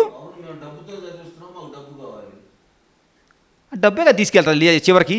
అన్ని డబ్బులు హాస్పిటల్కి వెళ్తాయి, లేకపోతే కోర్టుకి వెళ్తాయి. అంతేనా? ఇంకెక్కడికైనా వెళ్తున్నాయి చెప్పండి? ఎంత కష్టపడిందంటే ఎక్కడికి వెళ్తున్నాయి? హాస్పిటల్కి. రైట్ ఎడ్యుకేషన్ ఏంటి అంటే ఏంటి? రైట్ ఎడ్యుకేషను ఇప్పుడు వైద్య ఫౌండేషన్లో ఏం జరుగుతుంది? ఇది రైట్ ఎడ్యుకేషన్ ఏంటి? మంచి చెడు చూపిస్తారు, నువ్వు సెలెక్ట్ చేసుకో. మంచి ఏదో చెడేదో నీ మీద ఏది రుద్దబడదు. ఓకే. ఇప్పుడు ఇటు పాండవులు ఉన్నారు, ఇటు కౌరవులు ఉన్నారు. అందరిలో మేటైన విలుగాడు ఎవడు? అర్జునుడు. ఆ పక్క కూడా ఒకడున్నాడు. సమూజ్యులు ఉంటారు. ఎప్పుడు మీరు అనుకుంటారు మీ బాసే గొప్ప అని. బాస్కి సేమ్ ఈక్వల్గా కింద పోస్ట్లో ఒకడు ఉంటాడు. వాడు ఎప్పుడు కాంపిటీషనే. ఇంట్లో కూడా ఒకడు ఉంటాడు, వాడు మాట్లాడితే వాడు ఏం మాట్లాడలేడు. ప్రతి చోట సమఉజ్జీలు ఉంటారు. భార్య మాట్లాడలేదంటే తెలియలేదని కాదు, నోరు మూసుకొని ఉంది అని అర్థం. నోరు తెరిస్తే నువ్వు గమ్మున నోరు మూసుకోవాలి. బాగా గుర్తుపెట్టుకోండి, గమ్మునుండే వాళ్ళని కెలక్కండి. వాళ్ళు సహనంగా ఓపికగా ఉన్నారు అంతే, అంతేగాని తెలివి లేదని కాదు. ప్రతిదీ ఈక్వల్గానే ఉంటుంది. 50% ఈ పక్క ఉంటే 50% ఆ పక్క ఉన్నట్టే అర్థం. కానీ మనకు తెలియదు, ఇంకా జ్ఞానం రాలేదు కదా. కాబట్టి ప్రతి ఒక్కరిని గౌరవించాలి. చిన్నపిల్లల నుంచి పెద్దవాళ్ళకి ప్రతి ఒక్కరిని గౌరవించడం నేర్చుకోవాలి. ఓకే. ఇప్పుడు ఇటు పాండవులు అటు కౌరవులు ఫైటింగ్ చేయడం దిద్దుకున్నారు. ఇద్దరు ఇప్పుడు జయించగలను అనే నమ్మకము ఎవరికి ఎక్కువ ఉంది? కష్టపడిన వాళ్ళకా, ఎంజాయ్మెంట్ చేసిన వాళ్ళకా? ఎవరు కష్టపడ్డారు ఇన్ని సంవత్సరాలు? పాండవులు. అంటే వాళ్ళకి శక్తులన్నీ ఇప్పుడు పెరిగినాయా లేదా? వనవాసం వెళ్ళిన వాళ్ళ ఏమైంది? బాగా ఏసీలో కూర్చొని ఎంజాయ్ చేసిన వాళ్ళు ఎవరు? ఇప్పుడు వాళ్ళ శక్తి ఎట్టుంటుంది? డౌన్ ఉంది. కానీ వాళ్ళకి తెలుసా? తెలీదు. అది అజ్ఞానం. ఏంటి? నాకు అంతా తెలుసు, నేనే జయిస్తాను, ఎందుకంటే నా దగ్గర ఇంతమంది జనం ఉండేదే అజ్ఞానము. జ్ఞానం ఏంటి? నా శక్తి ఇంత ఉంది, నేను ఖచ్చితంగా గెలుస్తాను, నాకు తెలుసు. నా కష్టం 14 సంవత్సరాలు నేను ఏమీ లేకుండా కూడా బతకగలిగాను అడవిలో, అంటే నా శక్తిని నేను పెంచుకున్నాను అని తెలుసుకున్న వాళ్ళు ఎవరు? ఇప్పుడు ఆ వనవాసం వచ్చింది, మేలుక శాపమా? అమ్మయ్యా, అర్థమైందా? కష్టం వస్తే ఇప్పుడు మనము ఎప్పుడు బాధపడాలనా? దాన్ని ఛాలెంజ్ తీసుకొని మన శక్తిని పెంచుకోవాలనా? ఎవరైనా కష్టం వచ్చి మనకు చెప్పారని ఏం చేయాలి? శబాష్ నైనా, శక్తిని పెంచుకో, దాన్ని అధిగమించు అని చెప్పాలి. నువ్వు చేయలేవని ఎప్పుడు ఈ నోటితో అనకూడదు. ఎన్ని కష్టాలు వచ్చినా ఇంకొంచెం కష్టపడు, దీన్ని దాటగలవు అనే ప్రోత్సాహకరమైన మాటలే మాట్లాడాలి. ఓకే. ఇప్పుడు విల్లంబులు ఎవడు కింద పడేశాడు? గెలిచే సత్తా ఉన్నవాడా, ఓడిపోయే సత్తా ఉన్నవాడా? అదేంది? రెడీగా చంపేయాలి కదా. అంత దూరం వచ్చినాక ఎందుకు పడేశాడు? ఏంటి జ్ఞానము అంటే? ఏంటి అది? వైరాగ్యం అంటే ఎందుకు? చుట్టాలు అంటే అక్కడ ఈ మెయిన్ పాయింట్ ఏంటి?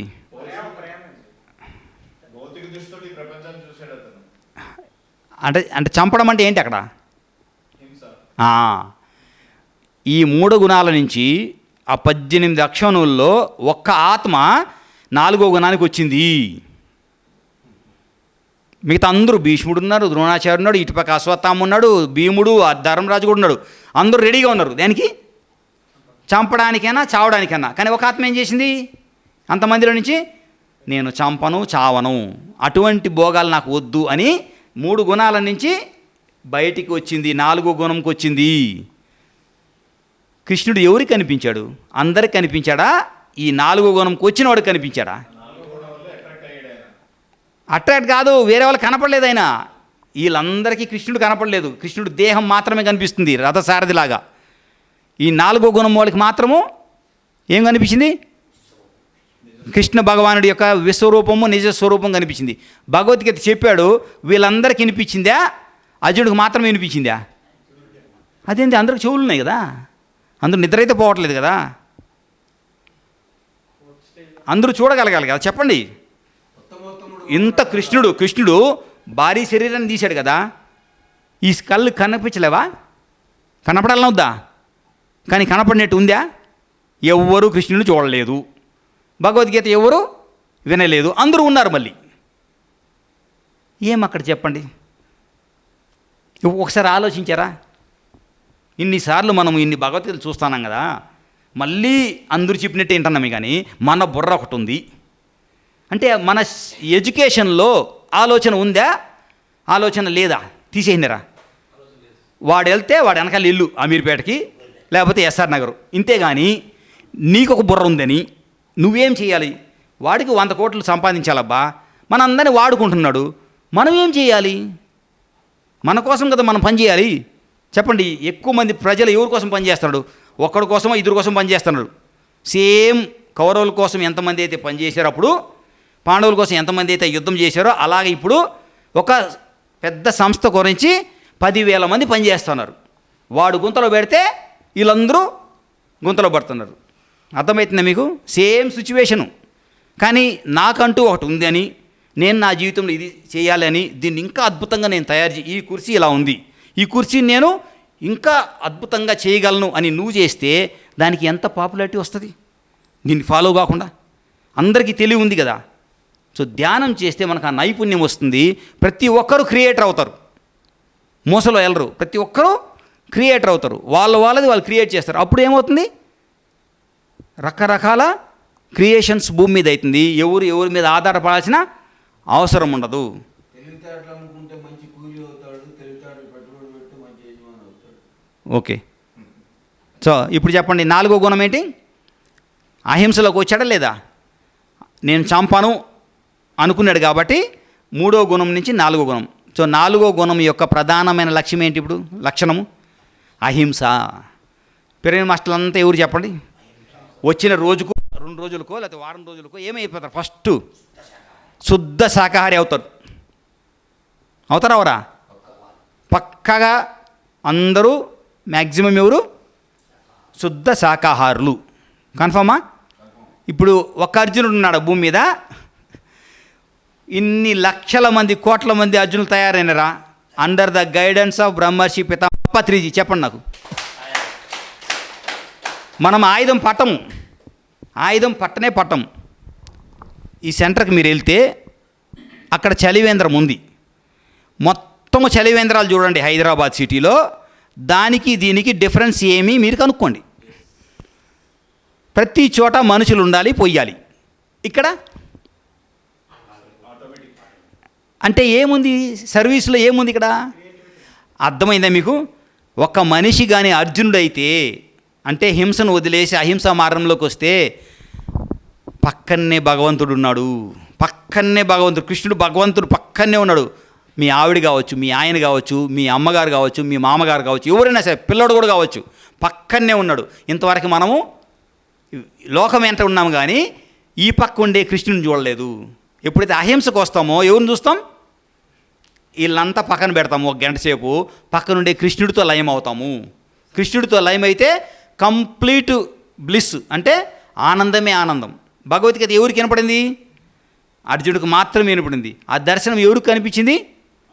అర్జునుడికి మాత్రమే కనిపించింది. ఎందుకు చెప్పండి? దీని గురించి బ్రహ్మంగారు చెప్పారు. ఏంటంటే,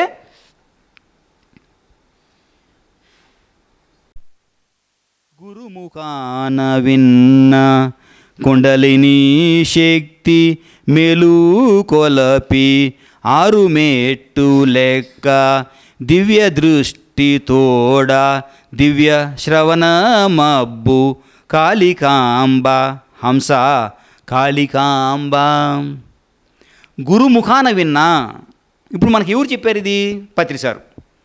అంతకుముందు ఉండొచ్చు కానీ తెలియదు కదా, మనకి ఎవరు చెప్పలేదు కదా, ఇంటికి వచ్చి చెప్పలేదు, ఈ మాదిరిగా టీవీలో చెప్పలేదు. ఏదో ఉంది, మాకు తెలీదు. అది హిమాలయాల్లో చేసుకోవాలి, ఇంకెక్కడ చేయాలి, అంతేగాని సామాన్య ప్రజలకు వచ్చేవాడు ముక్తి మార్గం చెప్పలేదు. కానీ పత్రి సార్ ఏం చేశారు? బట్ట బయలు చేసేశారు, విశ్వవ్యాప్తం చేశారు. ఆయన వచ్చారు మన ఇంటికి, మనం వెళ్ళేది కాదు. ఆయన ఇంటింటికి ఇదికి వచ్చారు. దేనికోసము? నువ్వే దేవుడు. ఏం చేయాలి? నీ శ్వాస మీద ధ్యాస పెట్టు. అంటే గురుముఖాన విన్నాం మనం. ఇక్కడ ఫిజికల్ గురు, ఇంతకుముందు చూసింది మన లోపలండి గురువు. ఈయన ఎవరు? ఆ గురువు మన ఇంటికి వచ్చి తలుపు తట్టి చెప్పాడు. ఏమని? గురుముఖాన విన్నా ఏంటి చెప్పండి? ఇంతకుముందే కదా చెప్పాను, మెమరీ పవర్ బాగా పెరగాలి కదా ధ్యానం చేస్తే. గురువు ముఖాన విన్న ఆ యొక్క ఆనాపానసతి ఎప్పుడైతే మనం సాధన చేస్తామో క్రమక్రమంగా కుండలిని శక్తి మేలుకొలపి, అంటే నిద్రపోతున్న శక్తి ప్రతి ఒక్కరిలో ఉంది. అది మూలాధారంలో పడుకొని ఉంది, నిద్రానంలో ఉంది. సాధన చేయగా అదేమవుతుంది? మేలుకొలిపి. అర్జునుడు ఎలాగైతే మేలుకొన్నాడో యుద్ధ రంగంలో, మనం కూడా ధ్యానం చేసి మన కుటుంబంలో ఉండే యుద్ధంలో జయించాలంటే మనం కూడా మేలుకొలిపి. ఏమవుతుంది మేలుకొలినాక? 6 మెట్టు లెక్క. 6 మెట్లు అంటే 6 చక్రాలు, ఆజ్ఞా చక్రం వరకు వచ్చిన తర్వాత ఇక్కడికి వెళ్తాము. ఇక్కడికి వెళ్తే ఏమొస్తుంది? దివ్య దృష్టి తోడ దివ్య శ్రవణం అబ్బు. ఏమొస్తుంది ఇక్కడికి వస్తే? దివ్య దృష్టి అంటే 3వ కన్ను, దివ్య శ్రవణం అంటే ఈ చెవులకి వినిపించేది కాదు, అది వేరే రకమైన సౌండ్, అది ఆత్మకు కలిసిన ఆ సౌండు. ఇప్పుడు కృష్ణుడు చెప్పింది అర్జునుడికి మాత్రమే వినిపించింది, అర్జునుడికి మాత్రమే కనిపించింది. అంటే అవి 2 అంతమందికి ఉన్నాయా? అహింసలోకి వచ్చిన అర్జునుడికి మాత్రమే లభించిందా? ఆ తర్వాత, అది తర్వాత సంగతి. హింస చేయమని చెప్పలేదు, ఆ తర్వాత వస్తాం. ఇది ఇంకా ప్రాసెస్. ఏంటిది? మార్పు గురించి చెప్పినాం. ఏంటిది మార్పు? హింస చేసే దగ్గర నుంచి ఎక్కడికి వచ్చాడు అర్జునుడు? అహింసలోకి వచ్చాడు. పిరమిడ్ మాస్టర్లంతా అహింసకు వచ్చారు. ఇప్పుడు మనకు భగవంతుడు కనిపిస్తున్నాడు. ఒక్కరిలోనా అందరిలోనా? అమ్మయ్యా, అంతవరకు ఒకే చోట పరిమితం. భగవంతుడు ఇప్పుడు అందరి చోట్ల కనిపిస్తున్నాడు. వాళ్ళకి 3వ కన్ను 3వ దృష్టి లభించింది. ఓకే, దివ్య శ్రవణము వినిపించింది. ఇప్పుడు సార్ అడిగింది, ఏం చెప్పాడు అందులో? యుద్ధం చేయమన్నాడు. జ్ఞానబోధ చేశాడా లేదా? ఏం జ్ఞానబోధ ఏంటి? అది శరీరం. అక్కడ ఏంటి? శరీరము. అంతేగాని ఆత్మ చంపబడదు, చావబడదు. ఆ సత్యం ఇచ్చాడు. అంటే చంపేవాడివి నువ్వు కాదు, చచ్చేవాడు వాడు కాదు. ఈ షర్టు మాసిపోతే ఎలాగైతే డ్రై క్లీనింగ్కి పంపిస్తామో, మన కర్మలు దీంట్లో ఉన్నాయి కాబట్టి ఈ శరీరం కూడా ఏమి కుంగి కృషించిపోతుంది. తర్వాత ఆత్మ ఏం చేస్తుంది? దీన్ని వదిలేసి ఇంకొక కొత్త శరీరాన్ని డ్రెస్సింగ్ రూమ్ నుంచి మనం కొత్తది ఎట్లా చేసుకుంటాం అట్లా తీసుకుంటుంది. కాబట్టి దీనికి చింతించాల్సిన అవసరం లేదు. అర్థమైందా? ఇక్కడ హింస ఆడుంది. సో వాళ్ళందరూ ఎవరు? ఎందుకు అంతమంది చచ్చిపోయారు చెప్పండి? క్వశ్చన్స్ రావాలా వద్దా మనకి? నాకు అర్థం కాదు. చెప్పడం వినడం కాదు. మనం ఏం చేయాలి? ప్రతిదానికి ఎవరు ఏం చెప్పినా ఏం చేయాలి? వినిన తర్వాత మనం ఆలోచించి దాన్ని కొత్త అర్థం తీసుకొని అప్పుడు మనము ఇంప్లిమెంట్ చేయాలి. ఫిజికల్ ఎమోషన్ పనిచేయదు. ఓకే, సో అర్థమైందా? నెక్స్ట్ పాయింట్ ఏంటి? టైం కావస్తుంది, అందుకని 5 minutes.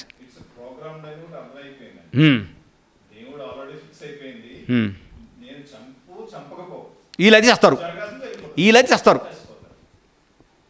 నేను చంపుతాను అనుకుంటున్నావు, నువ్వు చంపేవాడు కాదు. ఓకే,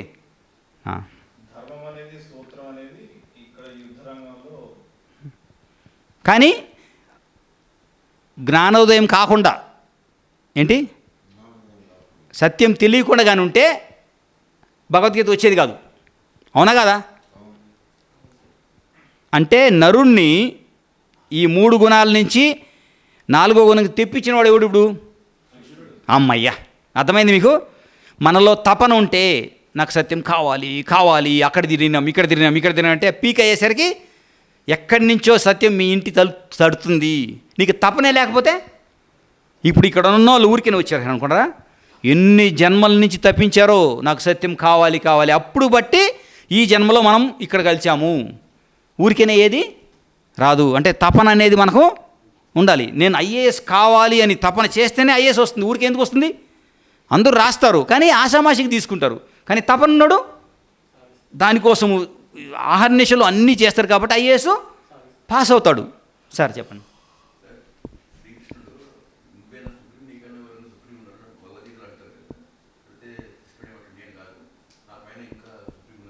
హ్మ్. 100%. ఇప్పుడు నేను చెప్తున్నా, మీరు వింటున్నారు. ఓకే, ఇది దేహపరంగా జరుగుతుంది, అవునా కాదా? ఈ లెవెల్లో ఇది జరుగుతుంది. నేను చెప్తున్నానా లేదా అని నాకు తెలీదు, మీరు గ్రహిస్తున్నారా మీకు తెలీదు. ఎవరికి తెలుస్తుంది? మూడో కన్ను ఉన్నవాడికి, మూడో దృష్టి ఉన్నవాడికి ఇక్కడ ఎంతమంది ఉన్నారని తెలుస్తుంది. ఎందుకు? వాడు ఈ దేహంతో పాటు దేహం లేని వాళ్ళు ఎంతమంది కూర్చున్నారో కూడా తెలుస్తుంది. మనం ఇప్పుడు దేనితో వింటున్నాం? ఈ చెవులతో వింటున్నాం. ఈ చెవులు లేకుండా వినేవాళ్ళు ఎంతోమంది ఇక్కడ కూర్చుంటారు. ఎందుకంటే లెక్క ఎప్పుడు కౌంట్ చేసేది ఎవరు చేయాలి అంటే, దైవ దృష్టి ఉన్నోడు కౌంట్ చేస్తే ఆ లెక్క పక్కా ఉంటుంది. మనం లెక్కలు ఎట్లా చేస్తున్నాము? ఈ కళ్ళతో చూస్తున్నాం. ఇది మొత్తం మాయా ప్రపంచం. అంతే, దానికి కూడా ఇస్తాడు కృష్ణుడు. నీకు నేను ఒక్కడే కావాలనా, 10,000 మంది సైన్యం కావాలనా అంటాడు. చూడండి, ఎప్పుడు పరీక్ష పెడతాడు భగవంతుడు, ప్రకృతి. నువ్వు దేని వైపు వెళ్తావు? 10,000 మంది కావాలనా, నేను పని చేయను, నేను యుద్ధం చేయను, నేను కావాలనా? ఛాయిస్ కూడా ఎవరికి ఇస్తారు? మామూలుగా దుర్యోధనుడికి ఇవ్వాలి, ముందు వచ్చాడు కాబట్టి. కానీ ఎవరికి ఇచ్చాడు? ఎందుకు? అదంతా మాయా. చూసేది గీసేది అంత కాదు. ఇప్పుడు నా దగ్గర 10 రూపాయలు ఉన్నాయబ్బా, నేను ఇవ్వాలనుకున్నాడు, అథారిటీ ఎవరి దగ్గర ఉంది? కూడా కాదు, నేను సెలెక్ట్ చేసుకుంటా మిమ్మల్ని, మీలలో నాకు తర్వాత ఎవడు పనికొస్తాడు, మీకు తెలియదు అది. నేను రిటైర్ అయినా నా బెనిఫిట్స్ ఎవడు ఇస్తాడు ఇక్కడలో, మరి వాడినే నేను ఇక్కడ పెడతా. అబ్బా, అదే వంశపారంపర్యం జరుగుతుంది. అవునా కాదు చెప్పండి. నా దగ్గర 10 కోట్లు ఉన్నాయి, నేను ఎవడికి అప్పచెప్తానో రేపు రిటైర్ అయినా నా కారు పంపించేవాడు ఈ సీట్లో కూగాలి. అర్థమైందా? మైండ్. కానీ కృష్ణుడు అలా కాదు. అందువల్ల కృష్ణుడు ఎవరికి ఫస్ట్ ఛాయిస్ ఇచ్చాడు? అర్జునుడికి ఇచ్చాడు. ఎందుకు? వీడి లోపల ఉండేది నాకు తెలియాలి, నా మీద ఎంత గౌరవం ఉంది, ఎంత పట్టుంది తెలియాలి. అంటే కష్టం మంచి వాళ్ళకే వస్తాయి, బాగా గుర్తుపెట్టుకోండి. భాగాలు పంచుతారు కదా, భాగాలు పంచినప్పుడు ప్రాపంచంగా ఉన్నవాళ్ళు దేన్ని బట్టి తీసుకుంటారు? ఆ ల్యాండ్ వాల్యూ, ఆస్తి వాల్యూని బట్టి దాన్ని డిసైడ్ చేసుకుంటారు. దాంట్లో అమాయకుడు ఏం చేస్తాడు? ఏదైనా తనకు తెలియదు, ఛాయిసే లేదు. అక్కడ మొత్తం మధ్యస్థం అయిపోయింది. వాడు పోలీసులతో మాట్లాడేసుకున్నాడు, బంధువులతో మాట్లాడేసుకున్నారు, నీకు 1 లక్ష ఇస్తాను, నీకు అంతా సెటిల్ అయిపోయింది. అమాయకుడు ఏమీ చేయలేదు కదా.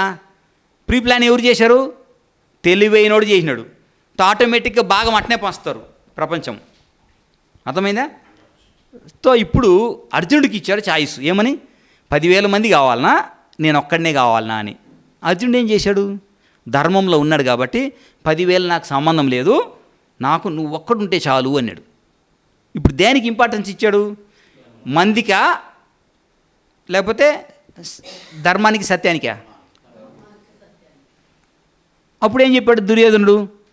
ఎలాగో నువ్వు తీసుకున్నావు కాబట్టి లోపల సంతోషం వస్తుంది, మామూలు సంతోషం కాదు. ఒక్కడితో నేనేం చేసేది? తిండి పెట్టాలంట, ఏం పని చేయడంట. ఇది లోపల అంటే మైండ్ ఆట. ఆడ 10,000 మందిని ఉపయోగించుకోవచ్చు, జనం ఎక్కువ ఉన్నారు, అన్ని గుర్రాలు వస్తాయి, అన్ని ఏనుగులు వస్తాయి, అన్ని ఆయుధాలు వస్తాయి. 10,000 మంది అంటే ఓన్లీ సైన్యం కాదు, 10,000 మంది. అక్షనులు వేరు, కృష్ణుడు ఇచ్చిన 10,000 మంది సైన్యం. అవును, మరి కరెక్టే. అర్థమైందండి? ఇప్పుడు మనము అక్కడ పెట్టాం, ఏది? చలివేంద్రం. అది ఏమన్నా ఆశించి పెట్టారా? నిస్వార్థంగా ప్రతి ఒక్క రూపాయి ధర్మంతో పెట్టారు అక్కడ. ఆలోచించండి ఒకసారి. ఎంతమంది వెళ్తూ ఉంటారు అక్కడ? అక్కడ తాగిన వాళ్ళంతా ఆ దాహం తీరుతుందా తీరదా? అక్కడ ఎవరికి థ్యాంక్స్ చెప్పాలని పనిలే, ఎవరు ఏమీ లేదు. వస్తారు, దాహం వేసిన వాళ్ళు తీసుకొని తాగుతారు. ఒక ఆత్మకి దాహం తీరితే ఆ ఆత్మ ఏం చేస్తుంది? మీకు బాగా కష్టం వచ్చిందండి, ఒకరు వచ్చి హెల్ప్ చేశారు, మీరు లోపల నుంచి ఏమొస్తుంది? ఆటోమేటిక్గా గ్రాటిట్యూడు చేస్తారు లేదా? ఎంతమంది తాగుతూ ఉంటారు ఇప్పుడు? అది మామూలు వాటర్ అనుకుంటారా? దాంట్లో పిరమిడ్లు ఉన్నాయి పైన, అంటే ఎనర్జెటిక్ వాటరు. రెండోది, అది పెట్టిన వాళ్ళు ఎవరు? డబ్బుకు ఆశించి పెట్టారా, సేవ చేద్దామని పెట్టారా? నిష్కామ కర్మ. అంటే ఆ తాగిన వాళ్ళంతా ఇప్పుడు లోపల ఏమవుతుంది? వాళ్ళల్లో ఉండే దుర్గుణాలను తీసి వాళ్ళని మంచి మార్గంలో తీసుకొచ్చేదానికి ఆ గంగాదేవి పనిచేస్తుంది. ఇప్పుడు అర్థమైందా మీకు? చలివేంద్రము సేవ చేసేవాళ్ళు పెడితే ఎట్టుంటుంది, బాటిల్లో తాగితే ఎట్టుంటుంది? దేంట్లో ఎక్కువ శక్తి? అదే నీళ్ళే, బాటిల్లో ఉండేది అదే నీళ్ళే, ఆ కుండలో ఉండే నీళ్ళే. కానీ దేనికి ఎక్కువ పవరు? మన ఇంటెన్షన్ బట్టి, మనం సేవ చేసేదాన్ని బట్టి దాంట్లో ప్రజల్లో పరివర్తనము జరుగుతుంది. ఓకే. సో ఇప్పుడు ఎందుకు అంతమంది చనిపోతారు అంటే, రజోగుణంలో ఉన్నప్పుడు, ఇది రెండోది రజోగుణంలో ఉన్నప్పుడు నేను నా మాటే అందరూ వినాలి అనే అహంకారం ఉంటుంది కాబట్టి వాడు ఏం చేస్తాడు, చాలామందిని తొక్కేసి తన యొక్క స్వార్థానికి ఉపయోగించుకుంటాడు. అప్పుడు ఎన్నో పాపాలు చేస్తాడు. ఊరికేనే ఎవరు ఒక రోజులో 100 కోట్లు సంపాదించలేడు. సంపాదిస్తారా? మార్గం ఉందే? లేదు. అంటే ఎన్నో మందిని మోసం చేస్తే కానీ రాదు. అంటే ఆ పాపం అంతా ఈడ అకౌంట్లో వేసుకుంటాడు. దానికి ఎవరైతే సహాయం చేశారో తమో గుణం వాళ్ళు ఎవరు? ఎందుకు? 100 మందికి ఒక లీడరు, 1000 మందికి ఒక లీడరు. ఇప్పుడు వీళ్ళు సొంతంగా చేస్తారా, లీడర్ చెప్పినట్టు చేస్తాడా? లీడరు అన్నదానం చేయమంటే అన్నదానం చేస్తారు, లీడరు మర్డర్ చేసి రమ్మంటే. అంటే ఇప్పుడు వీళ్ళంతా కూడా ఆ పాపపు పుణ్యపు కార్యక్రమాల్లో పాలు పంచుకున్న వాళ్ళే కదా, బుర్ర ఉపయోగించకుండా. అంటే మరి ఆ ప్రక్షాళన వచ్చినప్పుడు అందరికీ తగులుతుంది కదా. కాబట్టి ఎవరైతే పాపాలకి వేరే వాళ్ళు చెప్పిన దాన్ని చేసి అలా ఫాలో అయ్యారో వాళ్ళందరూ కూడా దానికి తగ్గ ఫలితము మాస్గా ఇలాగ అనుభవించాల్సి వస్తుంది. అందువల్ల సాత్విక గుణంకి వచ్చిన తర్వాత మనిషి ఆలోచించి పనిచేస్తాడు. కష్టాలు వచ్చినా వాడి పాపాన్ని వాడు పోతాడులే, నేను దాంట్లో తాళ్ళు దూరచును అంటాడు. ఎందుకు? ఈ అనుభవం అయిపోయింది వాడికి. ఓకే. తో 4వ మనం ఏం గుణము? పిరిమిడి మాస్టర్లు ఏం గుణము? 4th స్టేజు అహింస. ఏమి జరిగినా నేను మాత్రము హింస జోలికి వెళ్ళను.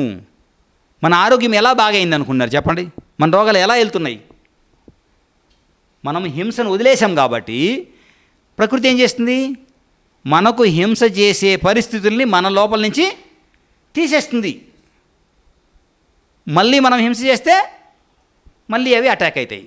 తో జీవితాంతం మనము హింస అనేది చేయకూడదు. ఈ ప్రచారము చేసుకుంటూనే పోవాలి. Okay. Any doubts? Okay. So ఇది ఓకే. తమోగుణం, రజోగుణము, సత్వగుణము, శుద్ధ సాత్విక గుణము. ఈయన నిర్గుణము. భగవంతుడు ఎవరు? నిర్గుణం. కాబట్టి అక్కడ మీరు ఏ పేరు తీసుకున్నా అది ఒకటే, ఎందుకంటే గుణం లేదు కాబట్టి. అధముడు, మధ్యముడు, ఉత్తముడు, ఉత్తమోత్తముడు, పరమాత్ముడు. పరమాత్ముడు ఒకడా? అందురా ఒక్కడే. ఎవరు ఇవన్నీ పాస్ అయినా ఎక్కడికి వెళ్తారు?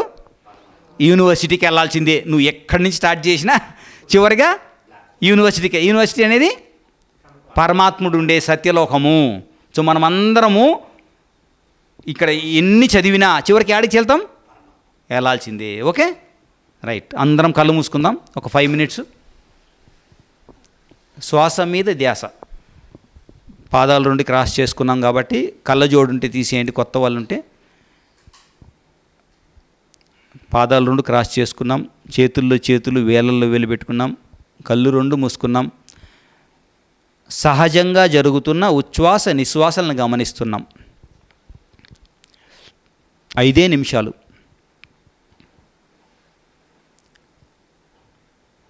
ప్రతి క్షణాన్ని సద్వినియోగపరుచుకోవడం అంటే మనల్ని మనం తెలుసుకోవడం. అది ధ్యానం ద్వారానే సాధ్యం.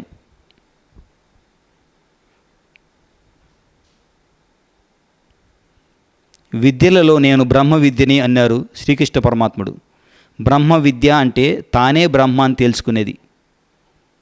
నేను చేసే ప్రతి పనికి నేనే బ్రహ్మని, వేరేవాడు ఎవడూ కాదు. కాబట్టి నా రాత నేనే రాసుకుంటాను, నేను ఎవరి మీద ఆధారపడను.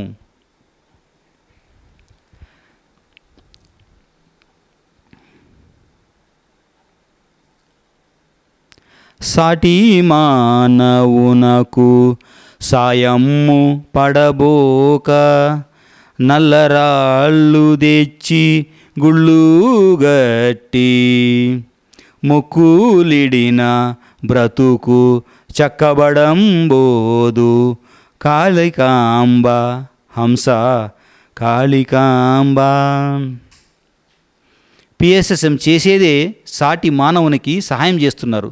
ప్రపంచంలో అందరూ ధ్యానం చేయాలి, శాకాహారులుగా మారాలి, వాళ్ళ కాళ్ళ మీద వాళ్ళు నిలబడాలి. ఇదే పిఎస్ఎస్ఎం యొక్క ఉద్దేశము. ఇదే బ్రహ్మంగారు చెప్పారు. ఎవరి మీద ఆధారపడవద్దు, ఎందుకంటే నువ్వు సాక్షాత్ భగవంతుడు. నీకు ఏమి కావాలో సృష్టించుకునే శక్తి, యుక్తి అన్నీ నీలోనే ఉన్నాయి.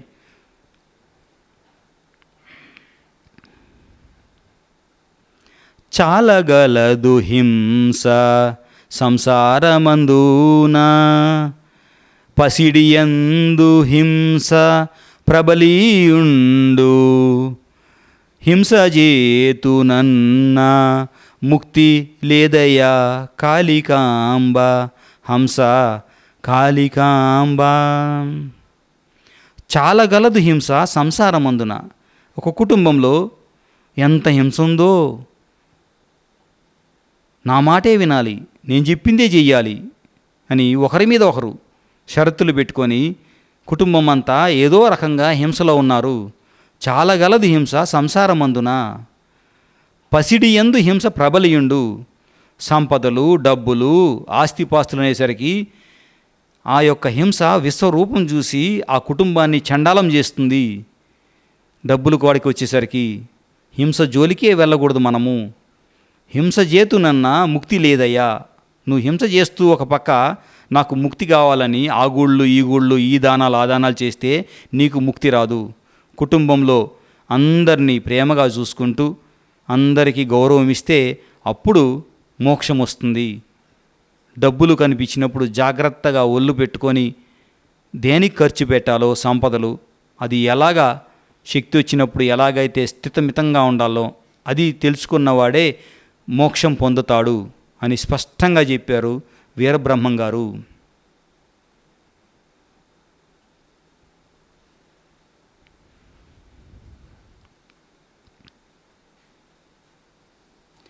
కోతి పిల్ల రీతి గురువుతో నుండిన శిష్యునకును సుంత చెటు రాదు నమ్మి నమ్మకున్న దుమ్ము పాలగుదురు కాళికాంబ హంస కాళికాంబ. కోతిపిల్ల రీతి గురువుతో నిండిన. గురువు అంటే శ్వాస, మన శ్వాసే మన గురువు. కోతిపిల్ల రీతిలో ఉండాలి. ఎప్పుడు సమయం దొరికినా కళ్ళు మూసేసుకొని శ్వాస అంటే ఆ గురువు దగ్గర ఉండాలి. కోతి, తల్లి కోతి ఆ కొమ్మ నుంచి ఈ కొమ్మకి, ఈ చెట్టు నుంచి ఆ చెట్టుకి, ఈ గోడ నుంచి ఆ గోడకి దూకుతుంది. అది ఆ పిల్లని పట్టుకోదు. ఆ పిల్ల యొక్క బాధ్యత ఎప్పుడు జంప్ చేసినా గట్టిగా పట్టుకోవాలి తల్లిని, లేకపోతే జారితే ఆ పిల్ల ప్రాణం పోతుంది. కాబట్టి కోతి పిల్ల ఎప్పుడు తల్లిని పట్టుకొనే ఉన్నట్టు శిష్యుడు ఈ శ్వాస అనే గురువుని ఎప్పుడూ పట్టుకొని ఉండాలి. శిష్యులకును సొంత చేటు రాదు. అటువంటి శిష్యులకు ఎన్ని ప్రాబ్లమ్స్ వచ్చినా, ఎన్ని ఇబ్బందికరమైన సన్నివేశాలు జరిగినా ఆ గురువు అనే శ్వాస కాపాడుతూ అండగా ఉంటాడు.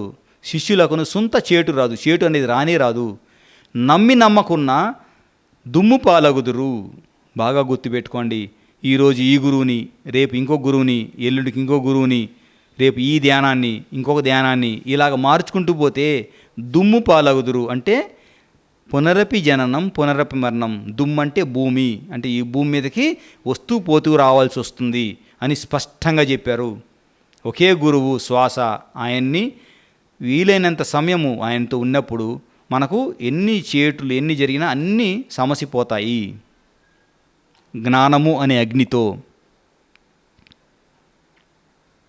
ఆఖరి 2 నిమిషాలు మాస్టర్స్, ఓన్లీ 2 minutes.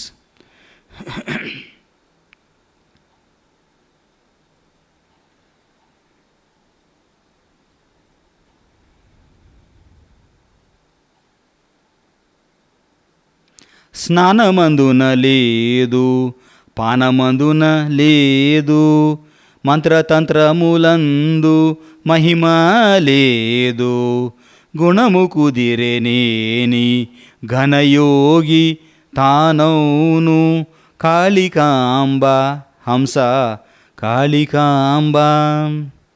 స్నానమందున లేదు. స్నానం అంటే ఇక్కడ బ్రహ్మంగారు చెప్పింది పైన పోసుకునే నీళ్ళు, ఆ గంగలో మునగాలి, ఈ గోదావరిలో మునగాలి, యమునలో మునగాలి, ఇది కాదు మనం చేయాల్సింది. ఆ మునగడం వల్ల పైనుండే మలినం పోతుంది కానీ లోపలుండే మలినం పోదు. స్నానం మందున ముక్తి లేదు, పానం మందున లేదు, తీర్థం తీసుకుంటే అందులో లేదు, మంత్ర తంత్రములందు మహిమ లేదు. మంత్రాలకు చింతకాయలు పడవన్నట్టు మంత్రతంత్రాలందు మహిమ లేదు. గుణము కుదిరినేని ఘనయోగి తానవును. గుణము కుదరాలి. మనము తమో గుణము నుంచి రజోగుణానికి, రజోగుణము నుంచి సాత్విక గుణానికి, సాత్విక గుణం నుంచి శుద్ధ సాత్విక గుణంకి వచ్చినప్పుడు, శుద్ధ సాత్విక గుణంకు నిర్గుణంకి వెళ్ళినప్పుడు అప్పుడు మనం మారతాం. కానీ ఈ దేహపరంగా ఎన్ని చేసినా ఆ గుణం మారదు అని కరాఖండిగా చెప్పారు. ఒక కాకరకాయని తీసుకెళ్ళి 10 రోజులు గంగలో పెట్టేసి మళ్ళీ తీసి వండితే అది చేదుగానే ఉంటుంది.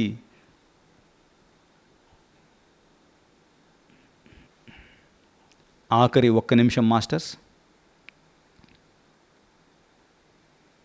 శ్వాస మీదనే ధ్యాస. మన శ్వాసే మన గురువు. ఇలకు దిగేడి వేళ కులమెవరికి లేదు, మొదలు శూద్రుడుగానే పుట్టువటంచు, శృతులు చదువ వెనుక శూద్రుండే విప్రుండవు కాళికాంబ హంస కాళికాంబ.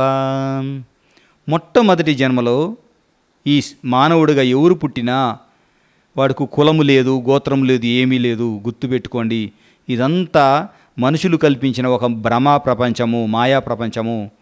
ఇలకు దిగడి వేళ అంటే పైలోకం నుంచి ఈ లోకంకి వచ్చేటప్పుడు ఎవరికీ కులము లేదు. మొదలు శూద్రుడుగానే పుట్టువటంచు అంటే మొదలు తమో గుణంలో పుట్టాల్సిందే. ఎవరైనా మమ్మల్ని తీసుకెళ్ళి డైరెక్ట్గా 10th క్లాస్లో ఎవరు జాయిన్ చేయరు, ఫస్ట్ నర్సరీలోనే వేస్తారు. అది తమో గుణము. శృతులు చదువా అంటే జ్ఞానము పెరిగి పెరిగి ఒక్కొక్క క్లాసు పెరిగితే ఆడు 10th క్లాస్కి వస్తాడు. అంటే మెల్లమెల్లగా శృతులు అంటే ఆయా గుణములో అనుభవాలు నేర్చుకుంటూ వస్తే అప్పుడు విప్రుండవు అంటే బ్రాహ్మణుడు. బ్రహ్మతత్వము అంటే సరాసర సృష్టిలో బ్రహ్మమే ఉంది, ఆత్మ పరమాత్మనే ఉంది అనే తెలుసుకోవడమే బ్రహ్మతత్వము. వాళ్ళే బ్రాహ్మణులు. అందరినీ సమానంగా చూసేవాడే బ్రాహ్మణుడు. ఆఖరి 30 సెకండ్లు మాస్టర్స్. 20 సెకండ్లు, 10 సెకండ్లు, 5, 4, 3, 2, 1, 0. ఎవరు కళ్ళు తెరవకండి. మెల్లిగా 2 చేతులు విడదీసి 2 కన్నుల పైన బోర్లించుకోండి. 5 సెకండ్స్. కొద్దిపాటి శక్తిని కూడా మనం వృధా చేసుకోకూడదు. 5, 4, 3, 2, 1, 0.